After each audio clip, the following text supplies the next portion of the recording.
Radio Generation, the home of urban soul.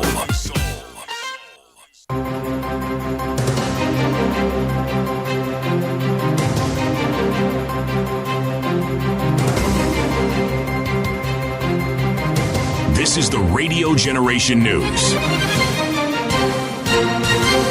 Good morning, I'm Samuel Otieno. The Kenya National Commission on Human Rights has called for quick investigations into the deadly fire at Utumishi Girls Academy in Gilgil that killed at least 16 students. In a statement on Thursday, the commission described the incident as a huge national tragedy and raised concern over repeated failures in school safety standards. KNHCR also sent condolences to the affected families, friends and the school community, saying survivors of the fire are also dealing with psychological trauma. Kenya has not recorded any Ebola case despite the outbreak in neighboring DR Congo, with the government saying surveillance and emergency response measures have been strengthened across the country. Speaking on Thursday, Medical Services Principal Secretary Dr. Uma Oluga said the country is fully prepared to handle any possible Ebola cases. More than 55,000 people have already been screened, while over 2,200 healthcare workers have been trained on handling infectious diseases. We, as the Ministry of Health, are taking all measures to ensure that we protect Kenyans and we protect Kenya from international health outbreaks. And so far, we are dealing with an international public health outbreak for Ebola that is in DRC. 2,200 healthcare workers have been trained. But you also know that Kenya has been at the forefront of international response. In 2015, the country that was relied upon by the world to send 157 experts to help Sierra Leone. Murang'a County Governor Irongo Kang'ata has opposed plans to build an Ebola quarantine and treatment facility in Kenya for American citizens. Kang'ata said bringing people exposed to the deadly disease into the country could put Kenyans at risk. He also claimed there is public mistrust towards both the US and Kenyan governments, adding that there is little transparency on what Kenya could benefit from such a deal. My comment on this proposal by this government and the US to bring Ebola something in Kenya, we oppose. We oppose. This, allow me to say something on that. If you are married, assume you are married, and you are undergoing a divorce. If your husband comes and tells you, I'm going to give you a scholarship, you will even doubt. So the point is, there's quite a lot of mistrust. The US and Iran still need to work out several sticking points before an agreement on the war can be reached. Vice President J.D. Vance has said. Asked if President Donald Trump was close to signing a deal, Vance said it was too early to say when or if the two sides would finalize an agreement. The deal would reportedly extend the ceasefire for 60 days and launch talks on the future of Iran's nuclear program. Well, I think it's hard to say exactly when or if the president's going to sign the MOU. We're going back and forth on a couple of language points. I do think that we've made a lot of progress here. It's very clear that I think the Iranians, they want a deal, and they want to open the Straits of Hormuz. We want them to open the Straits of Hormuz. There are a couple of issues on the nuclear stuff, the highly enriched stockpile, and also the question of enrichment. So, we're going back and forth with them. We do think they're negotiating, at least so far. And that's the truth on Radio Generation. Good morning, I'm Samuel Otieno.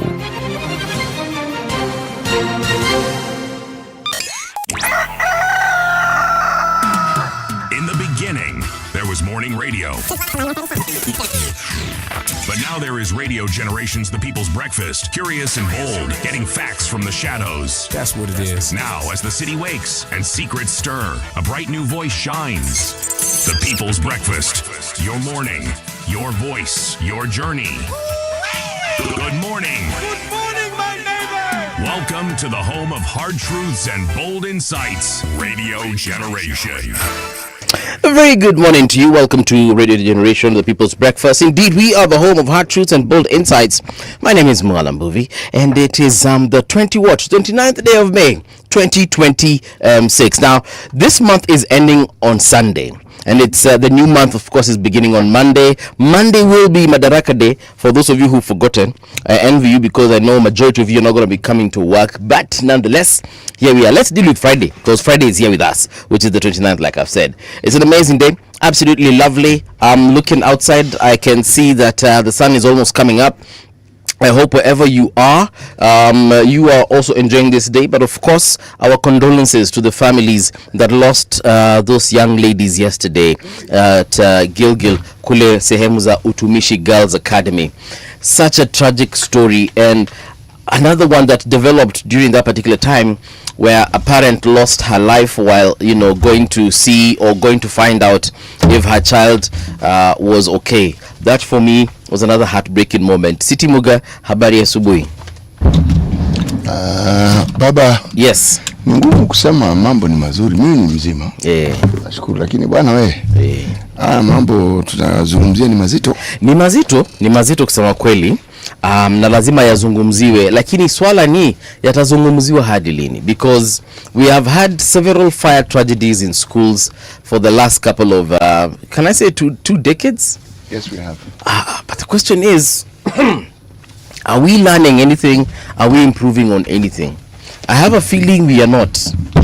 It speaks to the preparedness that we were speaking of. Yeah. But in the instances that we have been speaking of late, right, have had to do with natural disasters. There is nothing natural about this particular one. Yeah, this isn't a flood. No, this isn't a drought. No, it is not. This is not a landslide. There was no lightning that struck that building. It wasn't even raining on the material day. No. This one, human negligence of the highest possible order. I mean, everything about it, when you listen and you read, such needless death. Absolutely needless. 16 people, 16 young lives. We had the other one at Endarasha, Hillside Endarasha, in Nyeri, right? Yes, in Nyeri. Then now we have this one. Hey. In such instances, the CS, yes. PS and whoever is in charge of the inspectorate should resign. They should stop working and go and look for other jobs to do. Because you license a school to function. The license is not into perpetuity. It is something that is renewed. There are regular checkups. Buana, the policy mandates certain regular checkups just to guarantee and to ensure safety. Yes, exactly. That everything that is demanded by our rules and regulations with regards to a boarding school are in place. I saw our Nairobi Kanjo coming here a few months ago to inspect the building, since we were a new company, new station. So wakakuja wakaangalia exits zote, wakakuja wakaangalia tuko na the required fire extinguishers, the numbers and everything. Do they do that in schools? They're supposed to. Wakakuja wakaangalia, yeah. And this not, you don't do this yearly. Because the fire extinguishers, yes, you will get an entity that already leases it to you. It is their job and it is their mandate to service them. Yes, but it's also your job to pay them. Yes, to do that. Yes, exactly. They are supposed to be paid. I can't understand how an emergency exit can be blockaded, because it was blockaded. Even people who tried to break it so that people could escape through it could not. Schools, I don't remember doing that in Nairobi school. Do schools have fire drills? They're supposed to. Not only forget the fire drills, my friend. Yeah. Just the safety precautions that a building that presents itself as a boarding entity should have. You start there. And if you have young people, there are regulations as to who should be near them in times of what if a child falls sick? Yeah. Who does a child go to? Something happens in the dorm. There are so many things that can happen. There has to be an adult. There has to be somebody who can take responsibility.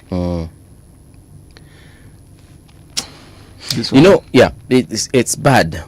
The reason I'm asking this is because also I know buildings such as this one usually have fire drills every so often. I remember working at another place where we had, I think we had fire drills every, 2 months, where the alarm would go off and you would all do what you need to do. You'd assemble at the fire assembly point, roll call would be taken, and we were told this is what should happen. And then after a few months, I can't remember how often it was, but najua ikuwa inamaliza miezi 5. After I think it was like 3 months, fire drill. Because buildings always have new people coming in and out all the time. So people are employed, others are fired. So you really don't know who came in at what point. And then of course kuna interns. So every so often we had fire drills in that particular building. And it wasn't at the company, it was the building policy. Hiyo ilikuanga ni building management walikuwa wanasema fire drill. And it was a media house. So alarms would go off, you guys would go mnaeka muziki, automate everything in the studio and follow the instructions of the fire marshal, if I may call them. So we had all this, and I wonder whether we have something similar in schools. To be honest, I cannot remember my entire 4 years at Nairobi school seeing that, but thank God we never had any fire. At the university also, Kenyatta University, sikumbuki tukifanya fire drill. Sikumbuki, but I think these things need to be done. These things need to be done, so that we can avoid this kinds of fires. The person who owns that school, Washikwe, this isn't one of those things where you get a slap on the wrist. Yeah, children have died. 16 children. 16 children have died. Can you imagine the grief the parents are feeling right now?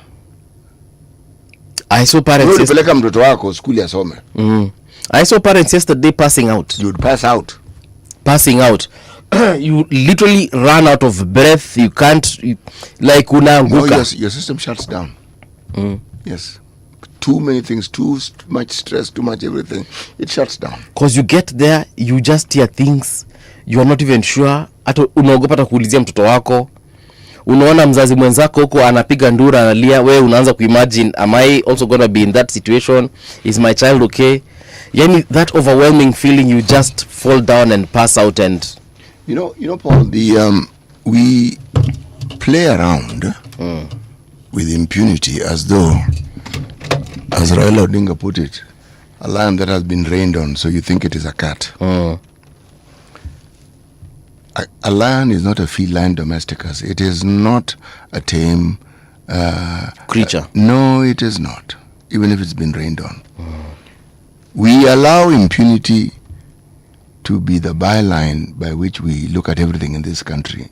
The Ministry of Education more so. This humongous budget that can never be justified goes to schools. These are signs of impunity. Yeah. So what else goes on that allows, that now brings about the manifestation of what we see? Yeah. There's a lot of activity when a disaster like this happens, and then we forget. I heard news, I read of in Russia and the things that were going on, and those are good activities. Yeah. This could have been prevented. It could have been prevented. We keep nursing, nestling, encouraging a culture that actually ends up harming us. This is impunity. Somebody didn't do their job, and money must have exchanged hands at some point for someone not to do their job and for them to continue working. This is something that speaks volume. It is not that there was a fire at Utumishi Girls. No. What brings about a situation where this could have been averted, could have been prevented, there could have been a fire, nobody could have died? I agree with you, City. Heads need to roll on this one. This one, no. It's not. No. All right. It's now 14 minutes past 6 o'clock. I'm sure we'll encounter this school situation somewhere, and it's also on the headline, so we'll definitely discuss it as we move forward.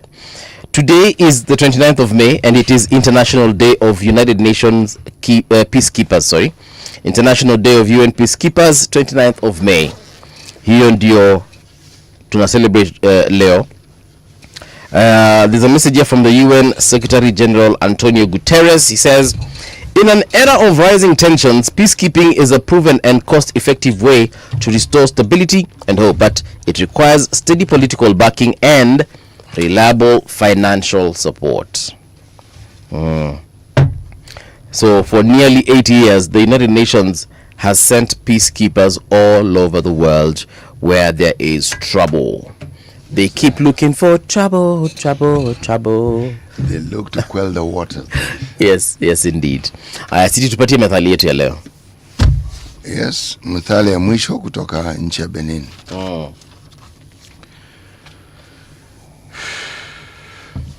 The relatives of the mad are in more shame than the mad. The relatives of the mad, wale ambao ni jamii ya mwenda wazimu wanaibu kushinda yule ambao ni mwenda wazimu. Yeah, because unajua mwenda wazimu yeye hana aibu Siji kama mnajua hivyo. Hizo shida nyinyi ni yenu. Yeye anafanya kile anafaa kufanya. He does or she does what she wants to do. Yeye ana shughuli yake, wewe ndio kuna shida. Yeah. It's crazy, Absolutely. So you guys are the ones who feel mortified. Mazee mnaona ni ngumu. Mnaangalia unasema huyu anafanya kai sasa anafanya nini? Mbona anatoa nguo sasa? Woi. Ni ukweli. So sometimes it's like how we also discuss the black sheeps in the family, as we like to refer them. You know, wale walevi, wale walikataa kusoma, labda like wakakataa kufanya mambo mengi. Unajua unaweza kataa kusoma lakini pia fanya vitu zingine, which is a good thing, right? Ufupi ni mtu wa vituko. Ni bas. Yule jamaa tunasemanga yeye hata kwa family gatherings watu wanajua they are managed. Unaambiwa ndo kae na brother yako make sure asianze kelele yake. You're told if it's your sister, you're told can you just ensure your sister has eaten and keep her away from the alcohol, because you guys know what happens akishaonja tu hivi tu it's over, it's a wrap. I agree with you, City. I absolutely love that one. Yes. Haya, nilikuwa kuangalia our website, that is radiogeneration.co.ke. You can also find us on our YouTube channel, that is at Radio Generation Kenya, across all socials. So please, if you can, that's where we are at. But we're on 88.8 FM in Nairobi, 90.7 FM in Mombasa, and 89.5 in Garissa. Facebook, we are also live, and on X, we are live as well. We are streaming there, so why don't you check us out at Radio Gen KE. That's our X handle. Niangalia kama kunaye ametusalimia hapa kabla tuingie katika mazungumzo yetu ya dhati. Okay, nimeona kama producer amefanya ile kitu, so I'll be checking it out later on. Our first story takes us to where? Where are we? Ruto unveils 4 billion SHA plan to protect pregnant women from delivery costs. 4 billion. Siti niko na maswali. Uliza. See, this thing was in Linda Mama. Yeah, it was. So why is the president unveiling 4 billion SHA plan to protect pregnant women from delivery costs? Can I just read it? Let me read it. President Siti amechoka na history. President William Ruto has unveiled a new government intervention that will see expectant mothers under the Social Health Authority fully protected from paying delivery-related costs through a fresh 4 billion funding injection aimed at easing access to maternal care across the country. Speaking at State House, Nairobi, during the launch of the Every Woman, Every Newborn, Everywhere Acceleration Plan. Why are they calling it such a very long name? Listen to this. Every Woman, Every Newborn, Everywhere Acceleration Plan. Ruto said the initiative is designed to remove financial barriers that often prevent women from accessing safe delivery services. To further guarantee the dignity and safety of every mother, the National Treasury will allocate an additional 4 billion to SHA to cover premiums for pregnant women so that no mother is denied delivery services because of inability to pay. He said. That is a quote from President Ruto. So why are they calling it every woman, every newborn, everywhere acceleration plan? City, over to you.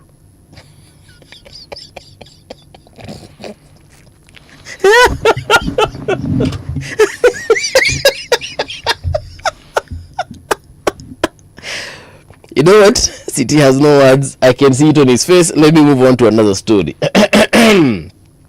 IPOA tells court probe into Rex Masai's death hampered by police non-cooperation. This is bad, yeah?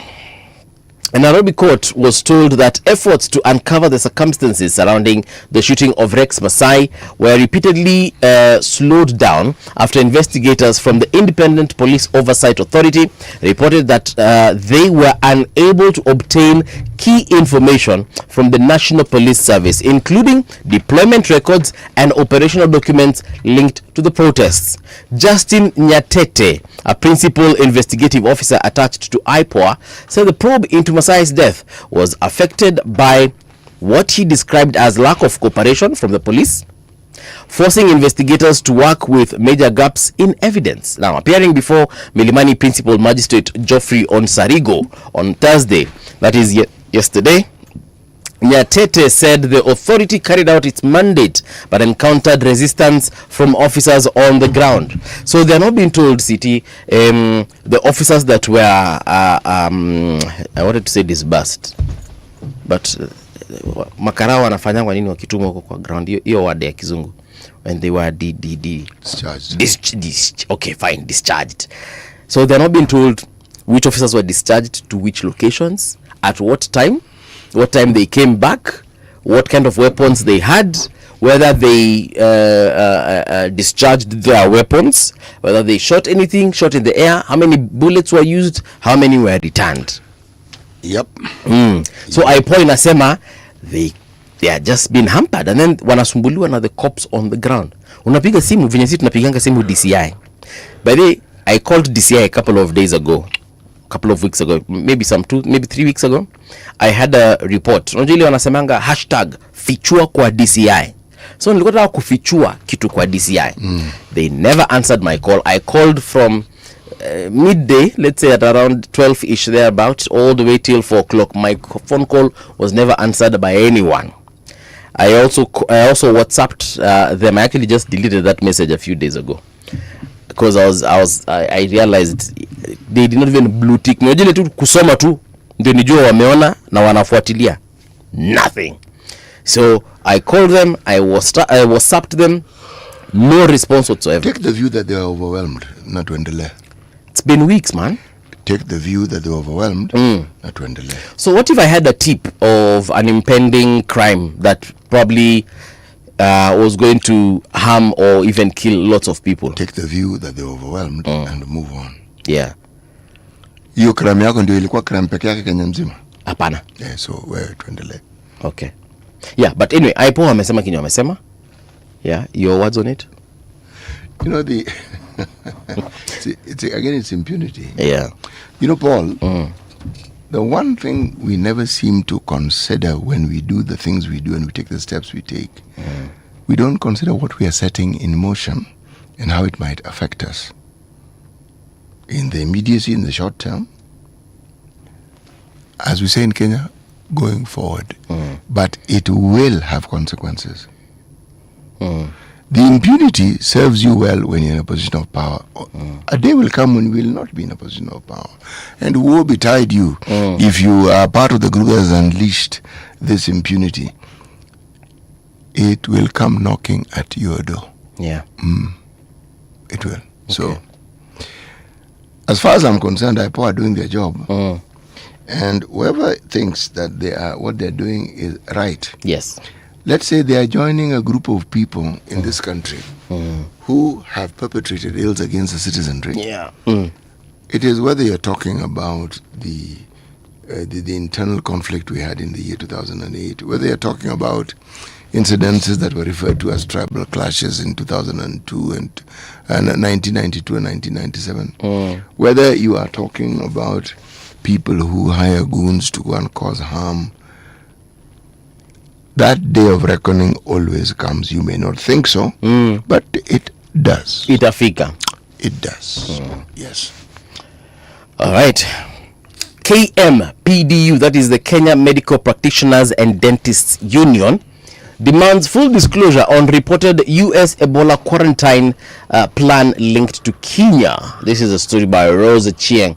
So Rose amesema hivi: Kenya's health sector is at the center of fresh public debate after the Kenya Medical Practitioners, Pharmacists and Dentists Union raised alarm over reported plans involving an Ebola quarantine and treatment facility linked to a foreign arrangement at Laikipia Air Base, calling for full disclosure on how the country was chosen for the role.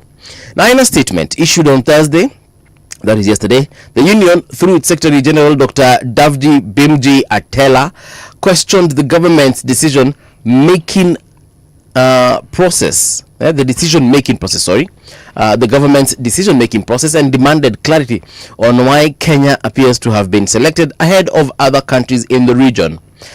As the vanguard of Kenya's healthcare system, we are utterly disgusted by the government's apparent willingness to trade national biosecurity and the lives of its citizens for foreign aid. We will not sit back and watch Kenya be treated as a containment colony for a lethal pathogen that we did not generate, KPMDU stated.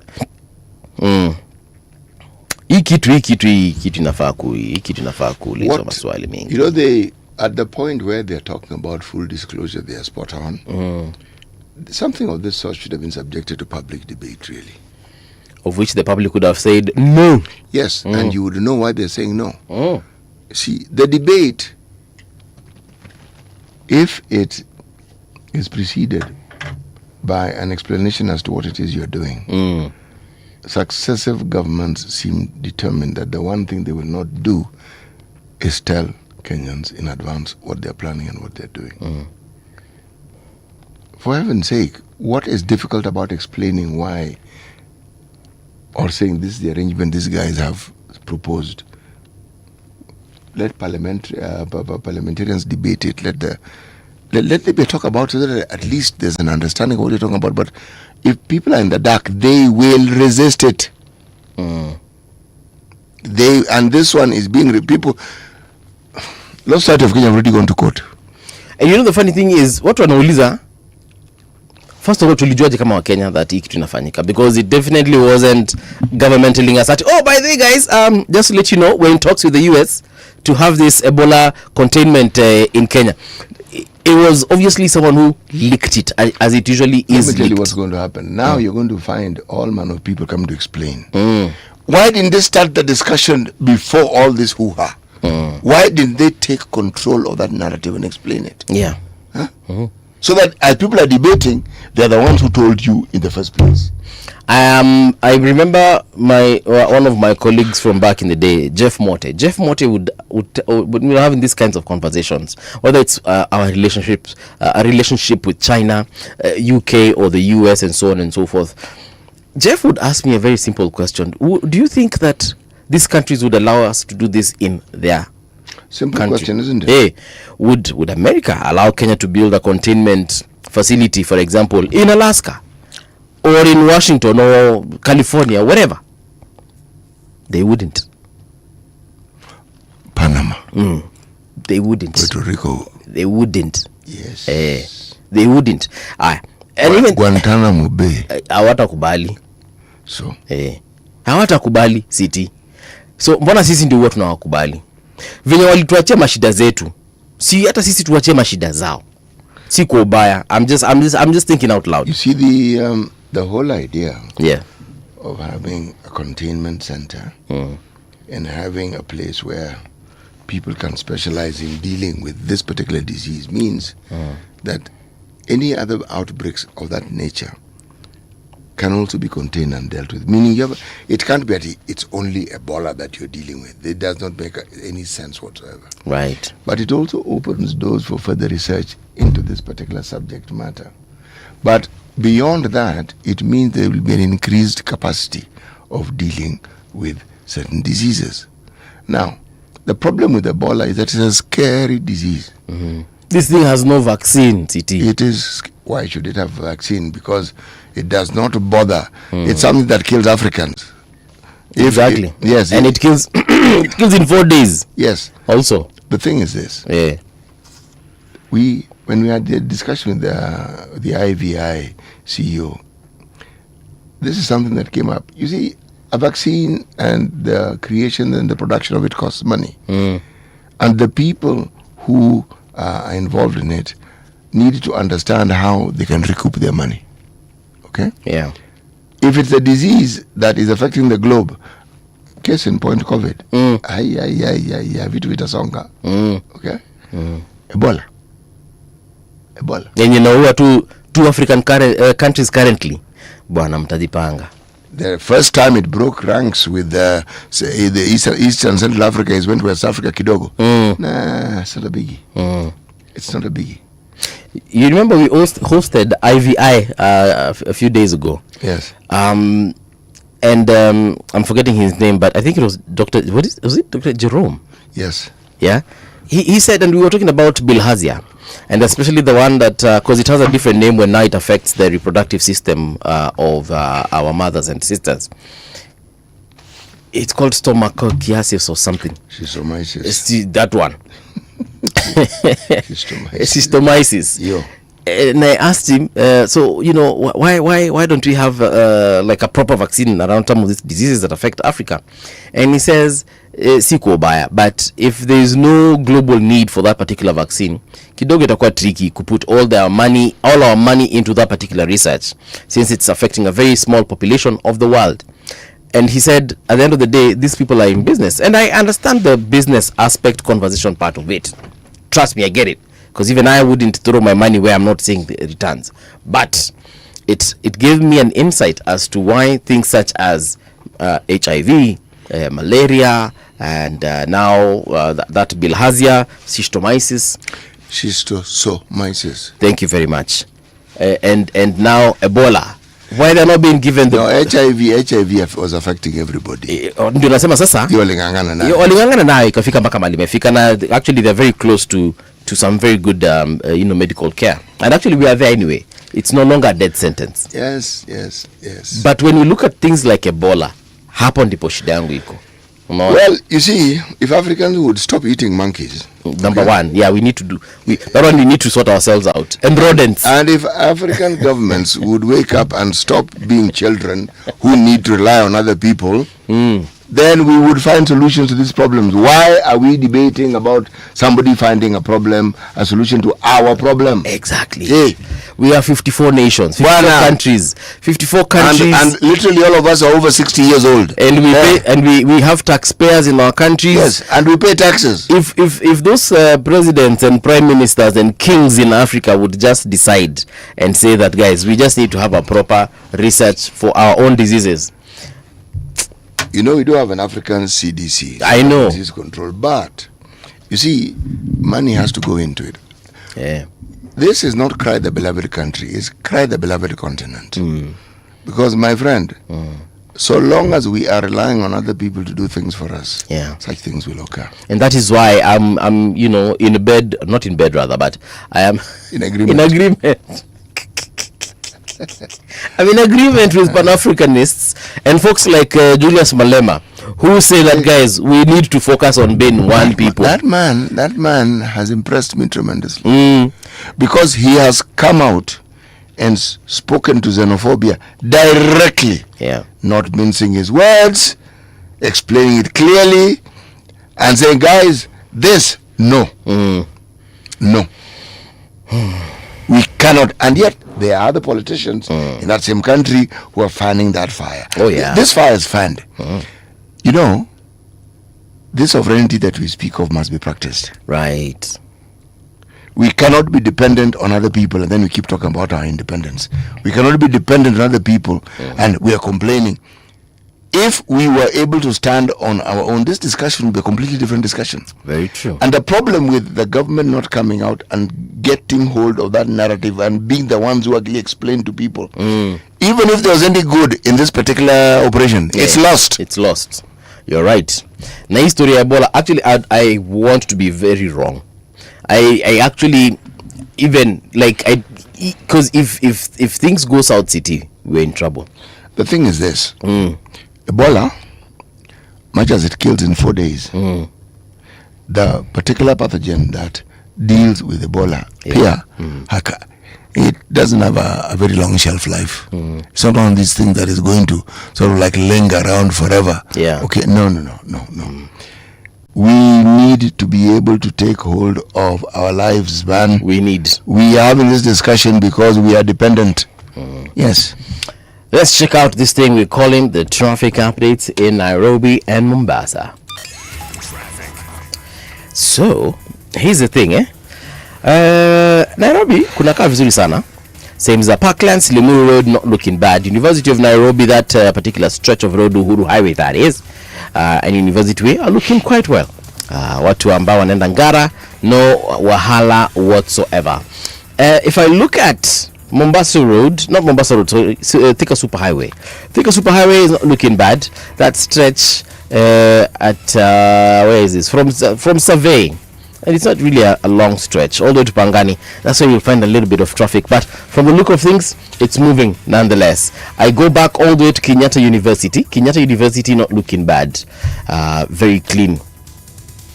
And where is this? Kamiti Road, Kasarani, Mwiki, all those places, you're looking good. If I look at Mombasa Road, no complaints coming through at this particular hour. I can see that you guys are moving also along Outer Ring Road. This is sehemu za Umoja Estate, Buruburu, Mutarakwa Road. You guys are moving quite well. Outer Ring Subway Station as well. Manyanja Road, a little bit of traffic there as you're approaching Outer Ring Road, but it's moving nonetheless. Savannah Road as well, that's around Donholm area. Not looking bad.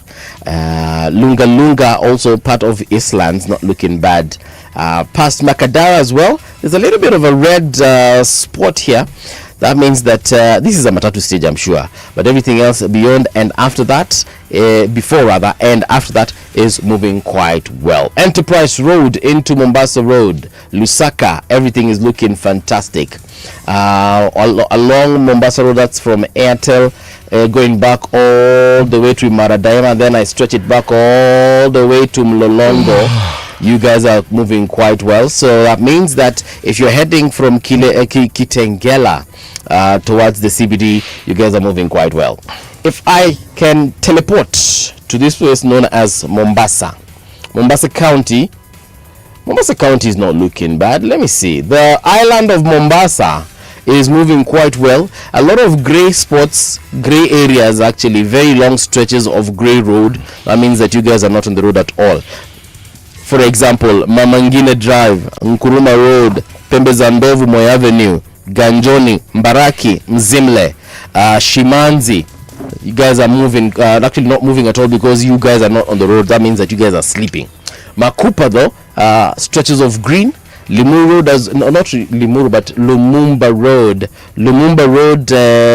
Green at this particular hour. New Nyali Bridge, Kingeleni Bell there. Then we get on to the continent of Africa, Kongowea, Links Road, Voice of Kenya, all those areas green at this particular hour. So that means that traffic is moving quite well. And if you're going beyond Nyali Center, City Mall Nyali towards, where is this? Towards Malindi, you guys are moving quite well. So if you see anything on the road I need to know about, holla at our brother.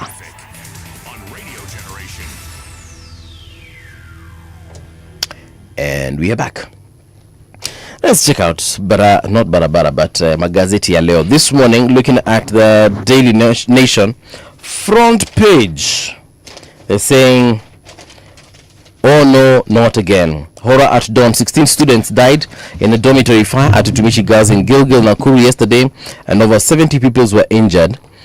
It is a suspected arson. 6 students quizzed on claims they set a mattress alight in the dormitory, even as investigators scoured the scene for clues. Double tragedy. Couple rushing to the school to find out the fate of their daughter, involved in a road accident that killed the woman. Official neglect. Dozens of students killed in a school or in school fires in recent years amid failure by authorities to enforce mandatory safety measures. Yeah. So some of the deaths that have been recorded in school tragedies over the years, we have St. Kizito Mixed School in 1991, arson by boys who also raped the girls. Oh dear. Yeah, 19 students lost their lives. In 1998, Bombolulu Girls Secondary School in 1998. This one was caused by an electrical fault. 26 people lost their lives. 1999, Fuonyeri High School students died, and some students were tried. And then in 2001, Changuli Secondary School in Machakos, arson blamed on 2 students. 67 people lost their lives. Yep. Upper Hill Secondary School in 2008, students burnt a dormitory. 1 person lost his life. And then in 2010, Endarasha Boys Secondary School, arson by students. 2 people lost their lives. Asumbi Girls Boarding Primary School in 2012, electrical fault, 8 people. Steph Joy Boys Secondary School in Kiambu, 2015, 2 people. Moi Girls High School in Nairobi, 2017, arson by students, 10 girls died. And then Hillside Academy in Darasha in 2024, 21 people, 21 children lost their lives. So then here we are again. So this area of Endarasha had 2 incidences. Yes, Endarasha Boys and Hillside Endarasha, both in Nyeri. All right, so that is as far as the Daily Nation is concerned. Mbona inakataa kujikunja? Come on. Then we take a look at Taifa Leo. Taifa Leo anauliza mpaka lini? Maswali yanaendelea kuibuka kuhusu chanzo cha moto ulioteketeza bweni la shule ya wasichana ya sekondari ya Utumishi iliyoko kaunti ya Nakuru, huku visa kama hivyo vikiendelea kutokea. Wakenya walieleza hisia kali wakishangaa wanafunzi wataendelea kuangamia mpaka lini katika mabweni, huku viwango vya usalama shuleni vikididimia. This one is on page 2. The full story, that is. Very heartbreaking pictures here of students, parents, staff members and members of the public. NTSA yazindua mfumo wa kutoa ilani kwa makosa ya trafiki. Mfumo huo wa kisasa wa utekelezaji wa sheria za trafiki walenga kuboresha usalama barabarani na kuongeza utafiti wa sheria. Kurasa wa 2.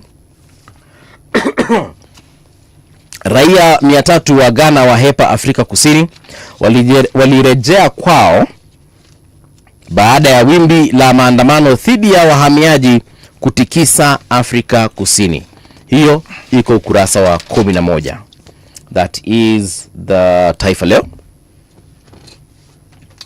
Then if I take a look at the Nairobian gossip, of course, the Untouchables, Ntutu's dynasty of land, power and politics. Who's Ntutu? Ntutu, I think, is the governor of Narok. Oh, that Ntutu. Well, you asked me who I know. The only person I know who's called Ntutu is that one. They are from chiefs to governors. That's what they're saying. Their influence stretches from conservancies to parliament. Oh yeah, this is definitely that governor. From county tenders to clan politics. For decades, the Ntutu family has stood at the center of Narok's power structure, but as the battle for the country's future intensifies, the dynasty is facing growing scrutiny over its grip on land, politics, and influence. This story is on page 4 and 5, yeah? First family is what they're calling it. From the Masai Mara to County Hall, they have spent decades building one of Kenya's most powerful political rule. Defamation suit Ojenda's law firm to pay lawyer 1 million in used. Start again. Okay. I apologize in advance. Ojenda's law firm to pay lawyer 1 million in used condom and alcohol claims case. This is on page 6. Hizi ni gani bana? Blood on our hands, sad tale of Kenya's unthinkable child murder crisis. This is becoming a huge problem. We spoke about it on Monday, didn't we? Gor Mahia keep lifting league title as a hobby now. This is their 22nd title. Yes. Hi, Sasa. Over to you, City. The Standard, as usual, has just one headline. Heart-wrenching is what they say. Another dormitory fire, another national tragedy that Kenya has witnessed too many times before, from Bombolulu to Changuli, and the list goes on. And the parents send children to school expecting safety, not death traps, with locked exits, overcrowded dormitories, and inadequate firefighting equipment. Authorities tasked with inspection and enforcement must answer for repeated failures. Kenya does not lack policies on school safety. It lacks accountability. This is a spot-on headline. The Standard, thank you for encapsulating this issue so clearly and so well. But one must follow. People must be taken to court to answer. Yeah. The CS must resign. The PS must resign. Anybody who's in charge of the inspectorate must resign. This can't go on. We can't have these tragedies and people who are supposed to have oversight these things simply sit pretty. Whoever runs that school, whoever owns it, whoever's in, these people, all of them should be taken to court. All. How does this keep happening? And then there's also something else I'd like us to address. That whole issue of students starting these fires. Because the fire started inside the dormitory. So it's high chances a student started it if it wasn't an electrical fault. Bro, the mattresses that they use are petroleum products. Yes, they are. Those things are inflammable to a degree that is, to a fantastic degree, put it that way. Okay? And that fire is hot. If children were burnt beyond recognition, what does that tell you? Even those who started that fire probably even died in it. I mean, this one, there's no talking around this one. There's no explaining around this one. We know what the rule book says about these things. We know the people who are responsible. They must be held to account. I agree. We need to talk to the children, our children as well. We need to find out what our children are thinking, what they're going through, the stresses they have, because these young people also have got mental health issues. Actually, we need to talk to the parents. The parents need to talk. That's why I'm saying we as parents. No. I'm saying something different. Yes. The parenting that brings about or allows a permissiveness that enables a young person to take the liberty of thinking that they can cause mayhem and there are no consequences. It means there's a certain absence of discipline. Okay? This is an ethical and a moral discussion that must be a national debate. How are we parenting our children? Of all the children in the school, how do you have 2 or 3 people who think it is a good thing to light up a mattress? Every incident that we've had, libraries don't burn themselves. Somebody goes and touches it. These children cannot possibly understand the ramification of what they're doing. That is why we need to be on guard 24/7 as parents, on guard 24/7 as teachers, on guard as guardians 24/7, because this could have been, in my opinion, it could have been prevented. Huyo mwanafunzi ama hawa wanafunzi ambao waliamua kufanya kiberiti chwa, what led to that? You know, Paul, was it frustration in school? Was it stress from home? Was it frustration from teachers? Was it from fellow students? Let me ask the question. We've had incidences where students attack teachers, harm even a head teacher. There's one who hacked his teacher, I think it was. Yes, there are incidences where students have harmed other students. Okay? What do you think we're dealing with? Yes, you are spot on when you talk about the mental health of our students. You know the reason why I'm focusing on parents? When those children leave school, they go home. What is the environment that they go back to? Me, I know of parents who can't wait for their children to go back because mtoto ni mzigo. How? Ni stress. Huku nyumbani anataka kuchapa baba yake, anataka kuchapa mama yake. So mama yake anasema si shule zifunguliwe tu tumrudishe bwana. Hii ni stress gani? Na unadhani umeondokea shida, my friend. You have just transferred that problem to school. Yeah, but it's what we do nationally. When our children do what we do, and then we have the temerity to blame them, they watch us, they see what we do. The attention that a child should get at home, if they don't get it, what do you think they're going to do? They're going to talk to their peers who know just as much or as little as them. All this juvenile thinking and concoction of ideas. Yeah, Paul, when we were young, we're all stupid. We just think we're clever. But we know limits. We knew boundaries. You know boundaries. That's why there's certain things you wouldn't bother. But these boundaries are taught at home, not at school. Schools reinforce what should be done at home. You know, I was just thinking about that dormitory situation. I don't know how many students are in one dorm, but I don't know. You know, when you start a stampede, some people die in that stampede. Do you know sometimes actually no one gets out? Yes, because you all flock to the door. And no one is going to get out. Now, depending on the size of that door, nyinyi wote mnafinyana binadamu 10 kwa ka space ka. Kuna wengine watakufa in that many. Kuna mtu anafinywa mapafu mpaka hazipumua. So huyo kwanza ameenda tu hapo mkiangalia. Na kwa vile kuna chomeka kuna moshi. Haya, kuna wale wako nyuma, they are pushing, they are like tokeni. So that stampede, that push and pull, my friend. And then like you have rightly put, moshi. When you wanafikiwa na moshi kwanza choke. Those ones they pass out from just choking alone. Yeah. Umesoma gazeti zote? Bro. Everything, whether it is the Star, whether it is the Business Daily, they are all talking. The headline is about the death traps in schools as insurers raise alarm. This is a Business Daily. Yeah. They had to take that angle kwa vile wao ni Business Daily. They have to. Sindio? Yeah. Pesa ambayo iko hapa inaenda upande gani?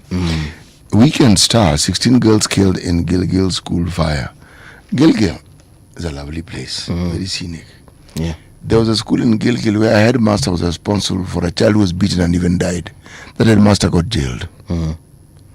You know, bro, when we talk about mental health, we have a mental health week. We talk about mental health. Then we forget. So this is just has occurred. The response is fantabulous. I take my hat off to the Red Cross. I take my hat off to the police service. I take my hat off to the county government, to the national government. I take my hat off. That response was prompt. Problem is this thing was preventable. Yes, it was. It was. If we measured or if we mirrored the efforts that we should put in to ensure these things don't happen, then all this that we're seeing would not need to be there.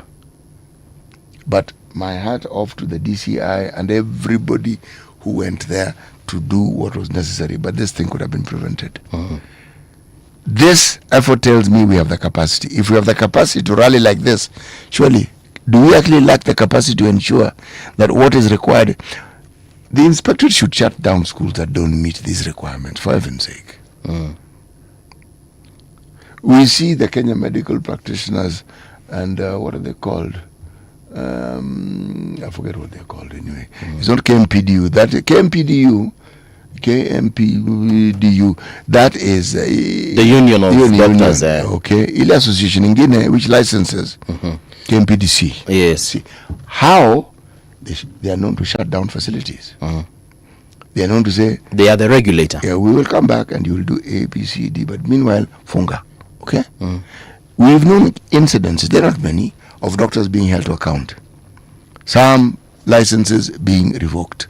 Okay. But when you look at the problems that we have in our schools, such things are few and far between. How many schools have you heard of being shut down? I haven't heard of any. If they're having difficulties, why don't they shut down the go schools just to practice? Yeah. It runs an apple. So we've shut down. I think the moja tulifungangwa, the one in Ngando, the one that caved in. That one shut itself down. Yes, it didn't require anybody to go and shut it down. Yeah. When such a thing happens, how do you continue working? Yeah, because there are no classrooms. The national conversation about impunity, in my opinion, and how it has invaded every aspect of our lives, is something that we must discuss seriously. Yeah. We must discuss it in our mosques, in our temples, in our churches. We must discuss it seriously. We must also, in that same vein, discuss parenting. Because, man, one of these days, if we don't do something about it, you will find that you've lost hundreds of students. And then what will you say then? You won't say anything. What will you say? Eunice Kyoko is saying, I remember the Changuli tragedy and others that have followed since. Have we not learned? I am heartbroken. Okay. Business Daily. Motorists give an option to challenge instant fines in court. Motorists will have the option of declining to pay instant fines and instead challenge the penalties in court under revised guidelines issued by the National Transport and Safety Authority. Yeah, so this one, when police arrest you, if I understood it well, they'll stop you for whatever traffic offense you've committed, and if it's one that requires you to go to court, you can either pay the fine there and then. That means you have the pay bill or till number, whatever it is that they will provide for you, then you pay. Or you can say, hapana, hii crime mi sioni kama nimeifanya. So they tell you, okay, here's your, I think it's a what? Is it a court order or something? They tell you here, shika, kotini, your court date is this day, this time. Kuja challenge. Kuja ujitete huko, nitakuwa hapo, tuone venye tutasoti mambo. So in my opinion, just pay and move on. There, you and I agree. Stanbic joins Coop Bank in processing coffee payments. Stanbic Bank Kenya has been tapped to process payments to coffee farmers, joining Cooperative Bank of Kenya, which has been the sole direct settlement system provider, DSS, for the Nairobi Coffee Exchange since August 2023. Cheap labor lifts Kenya in global outsourcing ranking. Kenya has been ranked the world's 11th best country to outsource business processes, to beating advanced economies like the United Kingdom and the United States due to its affordable labor costs and English proficiency. What happened to India? I thought India would take the crown. Actually, I thought everyone has outsourced their stuff to India, whether it's call services, factories, nini. So wamekuja huku kwetu, eh? Sisi? Yeah. Hii kizungu tunaongea hapa kwa studio inaonekana kuna watu wanaipenda. Of course, we speak fantastic English. Say Muga, we speak the King's English. Do you know how many Kenyans actually right now currently working abroad? Oh, nilisikia jana Udu Kamimo. Ama huko unasikiza show jana? So ulikuwa hapo kibu interview? Unataka kuniambia kizungu watu wa nini hawaitaki? Ukikompea hiyo na si kwa ubaya na Patel usikuje kunichapa. Lakini ukisikiza Patel, when you listen to Patel and you listen to Udwak, utapatia nani kazi?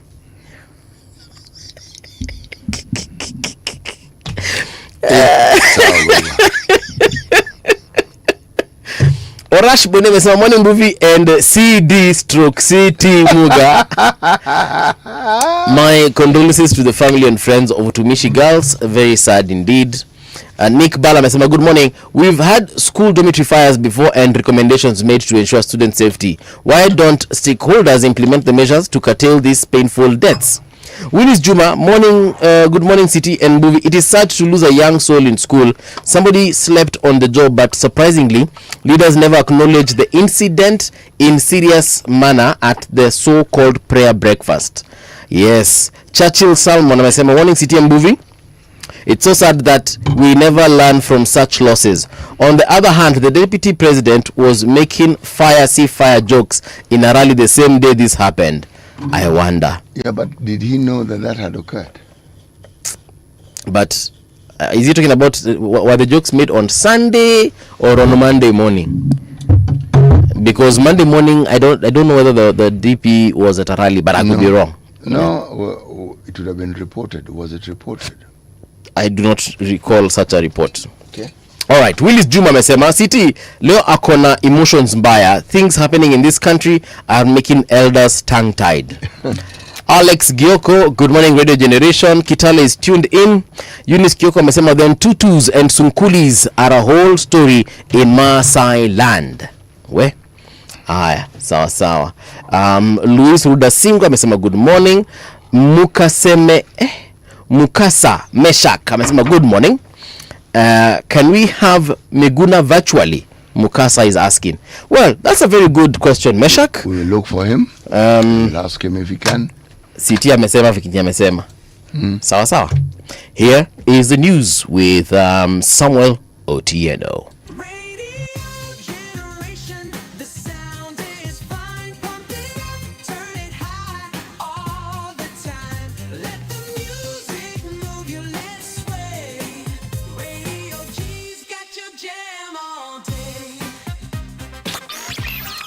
Radio Generation, the home of urban soul.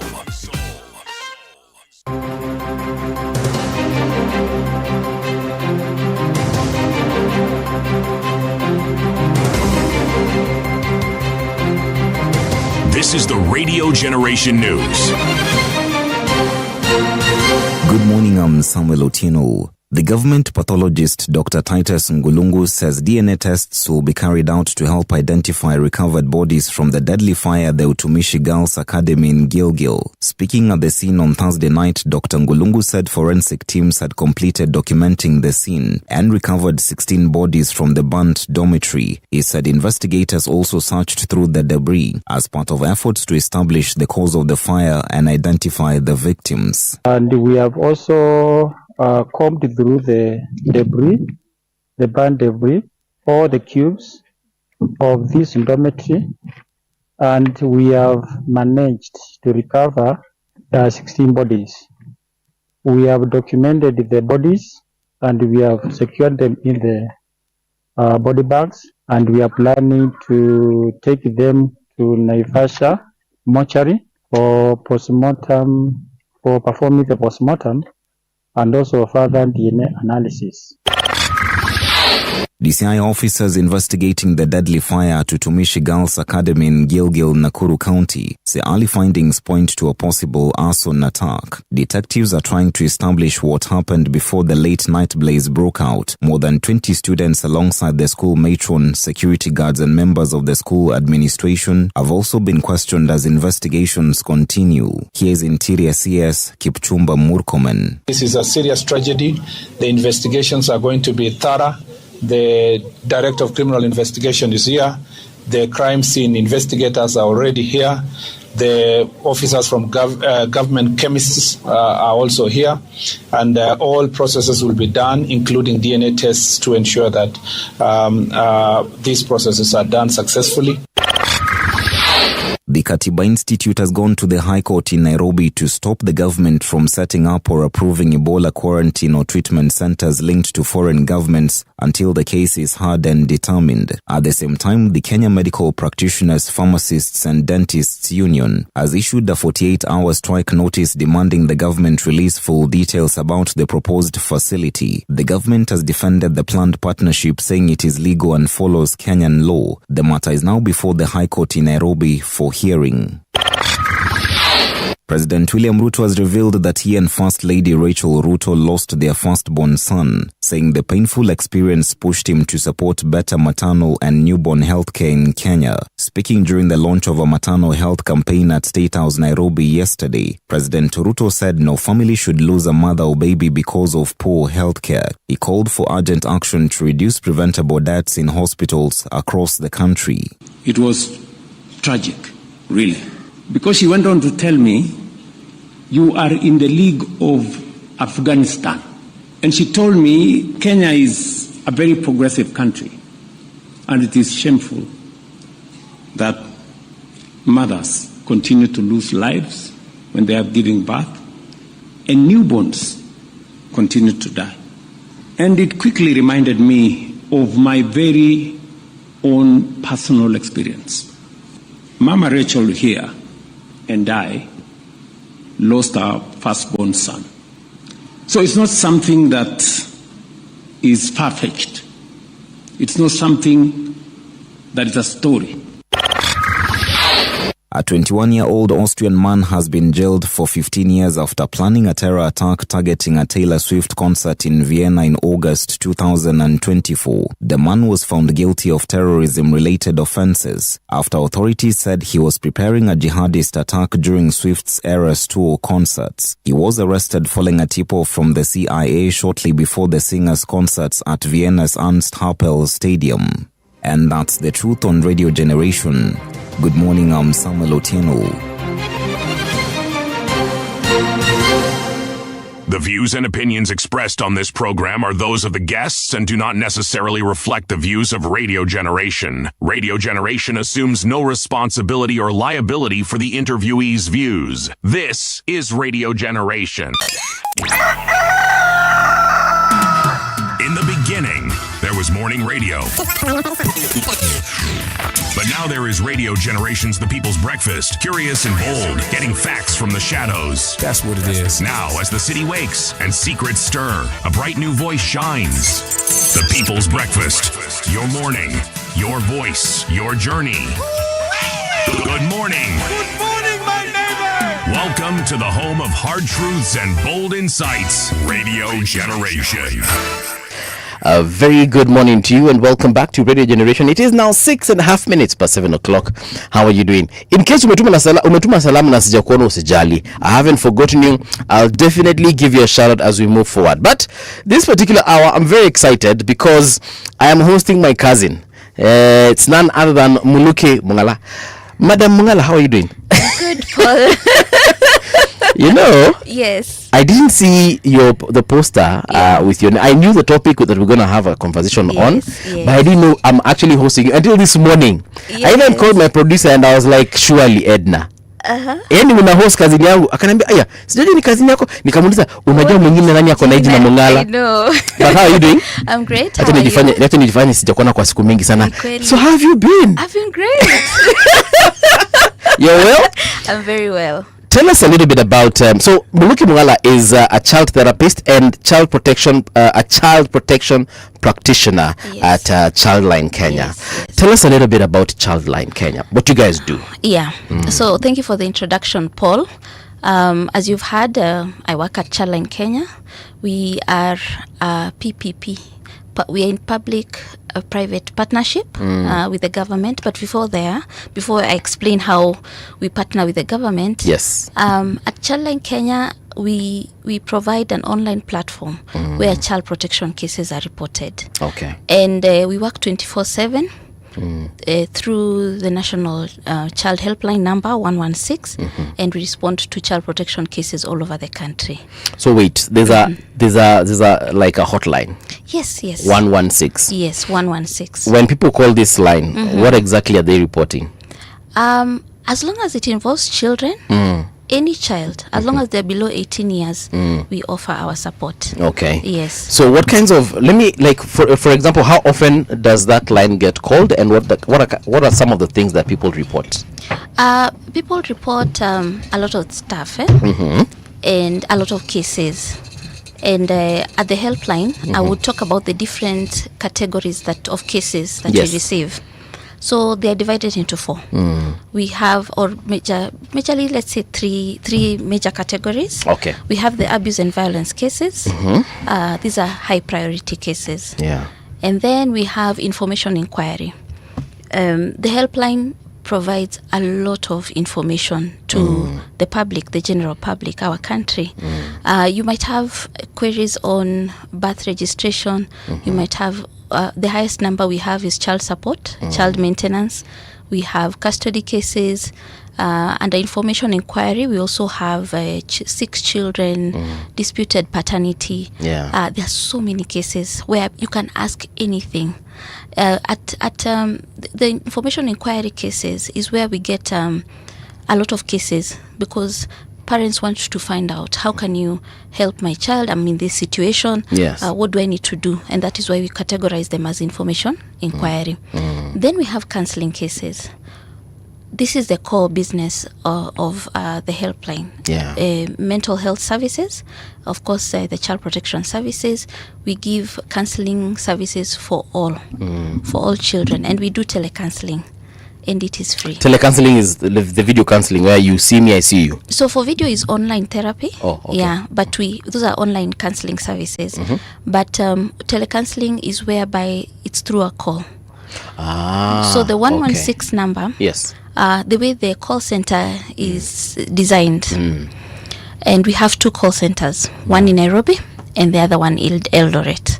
So when you make a call, we have agents who pick that call. Okay. And like I told you, we work 24 hours, so we get huge number of cases. And the 4th category is just in non-interventions, because we have those moments where people call and they're silent. We have those moments when people call, there's insufficient information on the case. Wait. They call but they're not talking. Yes. So how do you respond to such a call where I have called or a child has called and they're saying nothing? Yes. One thing we do is, first of all, at the helpline, we document all calls. Okay. Whether it's coming through the social media platforms or whether it's coming through the call itself or on our WhatsApp number, we respond to all calls. So if somebody calls and they do not talk, sometimes you engage with them. You engage with the silence. Is there somebody there? Is there something you want to tell us? Take your time. I'm waiting to listen to you. Again, you can always ask, do you have a question?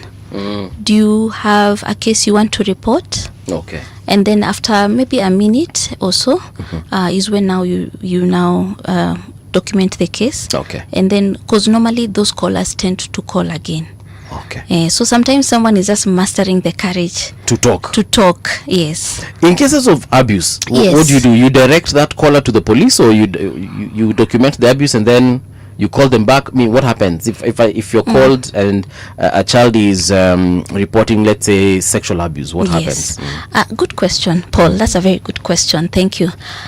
When it comes to abuse and violence cases, or let me just say, all the cases that come through the 116 number, they're all documented and they go through what we call the case management system. So when the cases come to us, we offer crisis support, referral pathways, and also linkages. Okay. We link them to the services that they need. For example, if you get a call from Vihiga, Moyale, Mandera, Turkana, we get calls from all over the country. And in a day, as a counselor, the call center is run by counselors. Okay. Yes, simply because of the nature of the helpline. It is to offer support to anyone who is in need, especially children. It's set up for the children. Okay. So once the case is reported to us, we listen to the case, of course. And depending on the nature of the case, we give psychological first aid. Okay. And from there, we start getting the information about the case.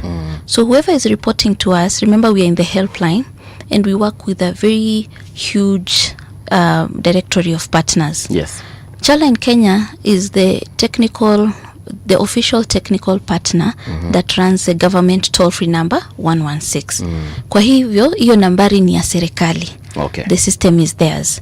And we have an MOU with them. And thanks to that MOU, we can access services all over the country, in every sub-county. And I think we have over 320 sub-counties. Yes. So once the call comes in, like now, Mungala, just give me a scenario, like what you've said, the defilement. Yes. Of course, you get the details. It depends also who is calling. It could be the child or it could be an adult. So we refer to them where they can get services. Okay. So either tunamtuma kwa polisi, the National Police Service, and then they are supposed to write, an OB, record the statements. Next step, take the children the child to the hospital. Wanajaza P3 form.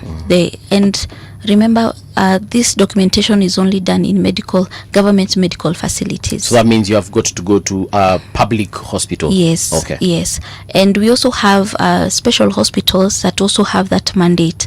The ones that offer GBV services like Coptic, Nairobi Women's, MSF. We have different clinics and hospitals that also offer that service for free. It's not charged. I didn't know that you have got to go to a public hospital for you to get these government reports. Yes. Because I once needed a P3 form. Yes. Nikajipeleka. Ulenda Aga Khan. Nilienda Aga Khan. Nikafanyiwa utafiti, whatever it is that they did, all those tests. And at the end, I went back to the police station, but hao makara walicheka wakaanguka. You know, also the training of our police officers. Those guys laughed at me instead of helping me. Oh no. I mean, after laughing, did they not help you after laughing, or did they just laugh? City, you have no idea. Umekuja pale, you've been roughed up because nilikuwa in a scaffold somewhere. I'm hurting, I'm in pain, nimeumia. Nimefika pale wakaniambia enda hospitali upatiwe nini? Enda ujazwe mambo.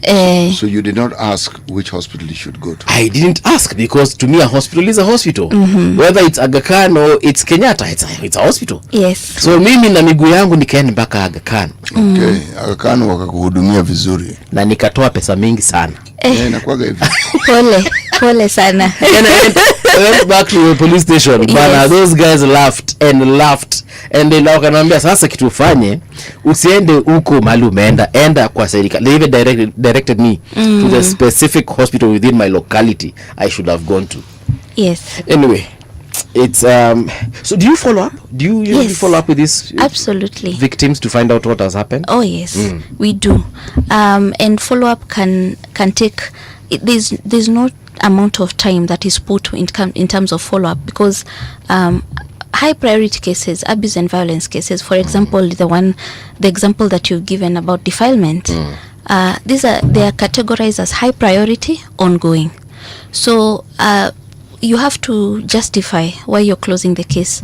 By the time you're coming to close a defilement case, one, the child must have gotten medical assistance. The child also has been rescued. The environment has changed. Also, there is a court process. The perpetrator has been arrested and arraigned in court, and everything has happened in terms of the legal system.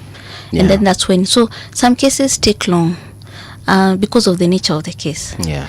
Especially those sexual assault cases, huwa zinarifuka sana because there's a lot that is needed. Yes. You know, this thing that you do is very significant and it's very important. Thank you, Siti. No, it is. It Yes. is.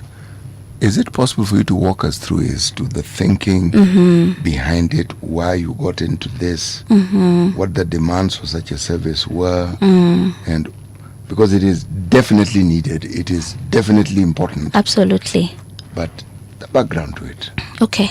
Would you want me to share it from what we do as an organization or my personal experience? I like to mix both. Yes. I'd like to know why you got into that line of work. Yes. When there are so many other things you could do. Absolutely. Yes. And then you can tell us, because once you tell us why you join the organization becomes easy to understand.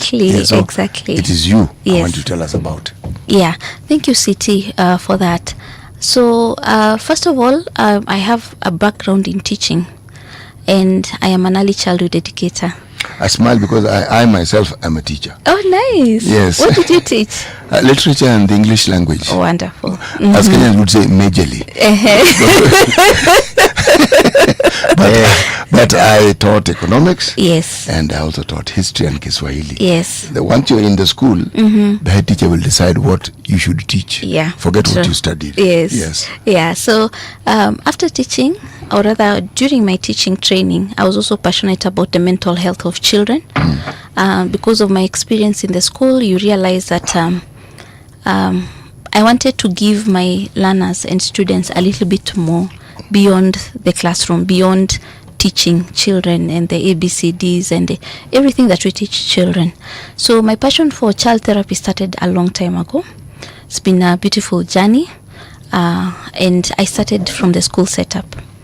And as I continue to grow my knowledge and also adding more knowledge and professional courses in child therapy, I decided to expand my scope, and I stopped limiting myself to schools alone. And that is how I found myself in the child protection space, of course with a lot of guidance from my mentors, because kuna wale watu wananijua vizuri sana, and they challenged me and they told me, Muluki, you have the capacity to do a lot and to serve more. And that's how I joined child protection, and I joined actually Childline Kenya.